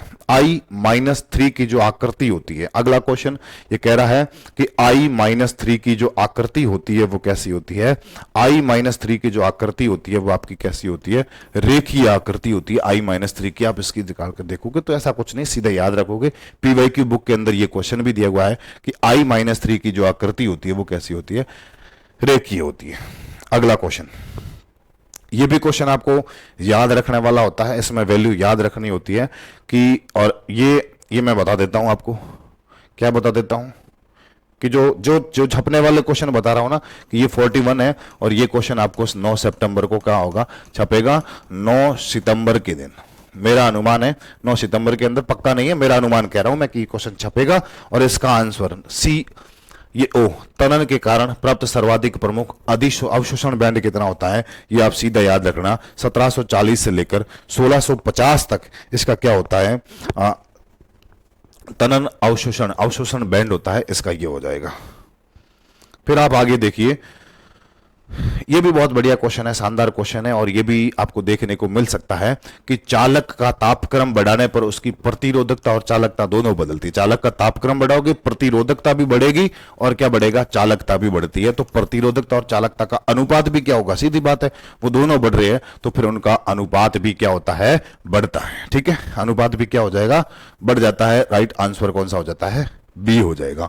143 नंबर का क्वेश्चन, 143 नंबर का क्वेश्चन कह रहा है कि निम्नलिखित में से किस संकुल धातु आयन में sp3d संकरण होता है। कौन सा होता है, sp3d संकरण होता है। तो sp3d संकरण है, ये बाह्य कक्षक संकुल होता है, और ये आप देखोगे तो इसके अंदर, जिसके अंदर भी दुर्बल लिगेंड पाई जाती है, अगर ऊपर से देख रहे को पहचाना है को जिसके अंदर दुर्बल लिगेंड दिख रही है, देखो यहां पर फ्लोराइड है, वो दुर्बल लिगेंड होती है, और इसका राइट आंसर क्या हो जाता है, ए हो जाता है। आप निकाल के देखोगे तो भी sp3d2 संकरण मिलेगा। मैं सीधा बता रहा हूं, अगर लिगेंड दुर्बल है तो फिर आपको देखने की भी जरूरत नहीं पड़ेगी, और राइट आंसर क्या हो जाता है, ये हो जाएगा। फिर 144 नंबर का क्वेश्चन है, आईयूपीएसी नाम है, संकुल का आईयूपीएसी नाम आपको आता ही होगा, क्योंकि कोऑर्डिनेशन कंपाउंड में आईयूपीएसी नाम से क्वेश्चन आता है। यहां पर देखो CO H2O NH3 का होल 2 Cl3, एमिन और H2O में एमिन का नाम पहले आता है, तो डाईएमिन, डाईएमिन कहीं दिख रहा है, यहां भी डाईएमिन है और यहां भी डाईएमिन है। फिर देखो टेट्रा एक्वा, यहां भी टेट्रा एक्वा, यहां भी टेट्रा एक्वा है। फिर धातु आयन कौन सा है, कोबाल्ट है, कोबाल्ट है, ठीक है, ये भी कोबाल्ट है, ये भी कोबाल्ट है, थर्ड है, क्लोराइड है, क्लोराइड। अब इनमें से जो सही नाम, जो एनसीईआरटी के अकॉर्डिंग है, अमीन का सही नाम म आधा आता है, इसलिए इसका आंसर, राइट आंसर, आरपीएससी ने इसका राइट आंसर क्या माना है, ये पीवाईक्यू है आरपीएससी का, और इसका आरपीएससी ने इसका राइट आंसर डी माना है। अगला क्वेश्चन कह रहा है, ये भी एक बहुत अच्छा क्वेश्चन है, आप देखिए इसको, क्वेश्चन को समझना। ये क्वेश्चन कह रहा है, जूम करके देखो, ये अब कह रहा है कि व्हाइट क्यों दे, अगर इसका कलर अपन ग्रीन करते हैं तो थोड़ा अच्छा दिख जाता, लेकिन ग्रीन कलर पीपीटी ये पेपर के अंदर नहीं दिख सकता। निम्नलिखित में से कौन सा कथन सही नहीं है, कौन सा कथन असमानुपातन अभिक्रिया में एक सक्रिय पदार्थ कम से कम 3 ऑक्सीकरण अवस्थाएं प्रदर्शित कर सकता है। सही है, और असमानुपातन अभिक्रिया क्या होती है, जिसमें कोई एक तत्व कम से कम 3 ऑक्सीकरण अवस्थाएं, अलग अलग 3 ऑक्सीकरण अवस्थाएं प्रदर्शित करता है, कम से कम 3 ऑक्सीकरण अवस्था प्रदर्शित करता है, यह कथन सही है। हाइड्रोजन पेरोक्साइड का विघटन एक असमानुपातन अभिक्रिया कहती है। बिल्कुल, जब हाइड्रोजन पेरोक्साइड का असमानु विघटन होता है, इसका विघटन होगा, तो यह भी कौन सी अभिक्रिया होती है, असमानुपातन अभिक्रिया होती है, जिसमें हाइड्रोजन या फिर ऑक्सीजन होता है, वो अलग अलग ऑक्सीकरण अवस्थाएं प्रदर्शित करता है। समस्त हैलोजन असमानुपातन अभिक्रिया प्रदर्शित करते हैं। मैंने पहले ये क्वेश्चन आया था, बताया था कि जो फ्लोरीन होता है, वो असमानुपातन अभिक्रिया नहीं दर्शाता है, उसके जो ऑक्सीकरण अवस्था होती है वो -1 के रूप में होती है। ये कथन क्या हो जाएगा, गलत हो जाएगा। NO2 OH minus, NO2 minus, NO3 minus और H2O असमानुपातन अभिक्रिया है। आप देखोगे तो NO2 के अंदर इसकी ऑक्सीकरण अवस्था नाइट्रोजन की कितनी, +2, यहां पे नाइट्रोजन की कितनी, यहां नाइट्रोजन की कितनी, माइनस की 1 होगी ना, इसके अंदर नाइट्रोजन की ऑक्सीकरण अवस्था हो जाएगी आपकी -3, और यहां पर हो जाएगी +5। ये 4, ये -3 और ये +5, इनमें ऑक्सीकरण अवस्था तीनों अलग अलग ऑक्सीकरण अवस्था है, इसलिए यह भी क्या है, समानुपातन अभिक्रिया है। अगला क्वेश्चन देखो, तो इसमें राइट आंसर आपका क्या बैठेगा, जो समस्त हेलोजन है, सी राइट आंसर बैठ जाता है ना, सी आपको देख लेना। अगला क्वेश्चन है, जो अगला क्वेश्चन आपका कह रहा है, क्या कह रहा है अगला क्वेश्चन, इसको देखना आप, कौन सा कथन सही नहीं है, इसके बारे में बात हो रही है। पहला कह रहा है कि शून्य कोटि की अभिक्रिया केवल क्रिया कारक की प्रारंभिक सांद्रता पर निर्भर करती है, क्रिया कारक की प्रारंभिक सांद्रता पर निर्भर करती है। दूसरा देखो, शून्य कोटि की अभिक्रिया क्रिया कारक की केवल प्रारंभिक सांद्रता पर निर्भर नहीं करती है, यह कथन तो बिल्कुल सही है, क्रिया कारक की प्रारंभिक सांद्रता पर निर्भर नहीं करती है, और पहला कह रहा है करती है, तो यह कथन क्या हो जाएगा, गलत हो जाता है। प्रथम कोटि की अभिक्रिया का T½ क्रिया कारकों के प्रारंभिक सांद्रता से स्वतंत्र होता है, प्रथम कोटि की अभिक्रिया के लिए T½ होता है, वो इसके लिए क्या होता है, स्वतंत्र होता है। शून्य कोटि की अभिक्रिया का T½ क्रिया कारकों की प्रारंभिक सांद्रता पर निर्भर करता है, और ये भी सही है, दूसरा भी सही है। आपका गलत कथन कौन सा हो जाएगा, ए नंबर का जो सेंटेंस है वो बिल्कुल गलत है। 147 नंबर का क्वेश्चन कह रहा है कि हॉल हेराल्ड प्रक्रम में एल्यूमिनियम का जो कैथोड होता है वो किसका बना होता है। हॉल हेराल्ड प्रक्रम एल्यूमिनियम के निष्कर्षण की विधि होती है, उसमें जो कैथोड बना होता है वो किसका होता है, कार्बन का बना होता है। और इसका राइट आंसर क्या हो जाता है, बी हो जाता है। चलो अगला क्वेश्चन। अगला क्वेश्चन बहुत बढ़िया क्वेश्चन, ये क्वेश्चन पहले भी ऐसा आ चुका है आपके इसी पेपर के अंदर आया है। और ये क्वेश्चन कह रहा है, ये क्वेश्चन क्या कह रहा है, ये क्वेश्चन कह रहा है कि निम्न अभिक्रिया का उदाहरण है किसके ऊपर, जब एल्किनों के ऊपर HBr का योग करवाया जाता है तो योग किसके अनुसार होगा, ये योग होगा मार्कोनिकॉफ के नियमानुसार। मार्कोनिकॉफ के नियमानुसार मार्कोनिकॉफ का कहता है कि इसका ऋणाविशित भाग वहां जुड़ेगा जहां पर हाइड्रोजन की संख्या क्या होती है, कम होती है, और ये वाला आपका प्रोडक्ट बनेगा। और ये अभिक्रिया कौन सी होती है, ये अभिक्रिया होती है इलेक्ट्रॉन स्नेही योगात्मक अभिक्रिया। इलेक्ट्रॉन स्नेही योगात्मक अभिक्रिया होती है, इलेक्ट्रॉन स्नेही योगात्मक अभिक्रिया।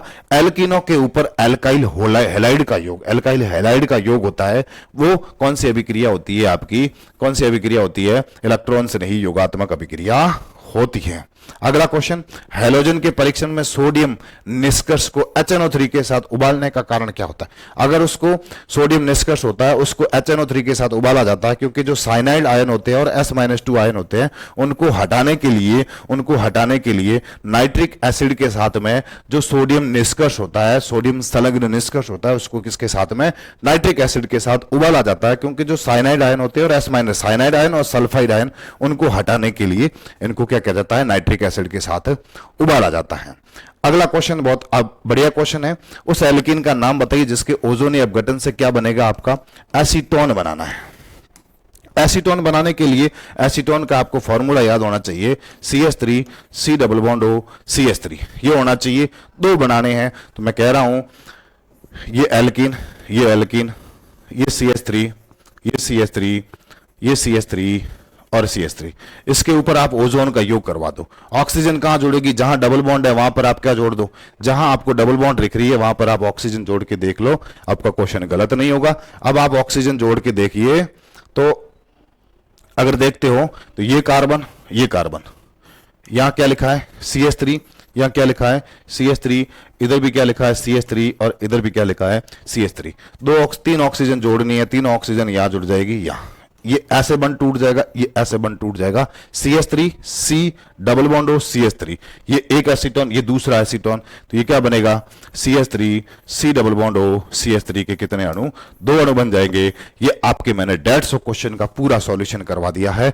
मैं निश्चित रूप से कहता हूं अगर इस सॉल्यूशन को आपने देख लिया और इस पेपर को आपने अच्छे से पढ़ लिया तो इस पेपर से, किस पेपर से, इस जो सब्जेक्ट वाइज टेस्ट है, ये पूरा सब्जेक्ट वाइज जो पूरा टेस्ट है इसके अंदर कितने 150 क्वेश्चन है। मेरे को पूरी उम्मीद है कि इसी टेस्ट के अंदर आपको एग्जाम के अंदर 5 से 7 क्वेश्चन देखने को मिलेंगे। आज के इस वीडियो में इतना ही, बहुत बहुत धन्यवाद।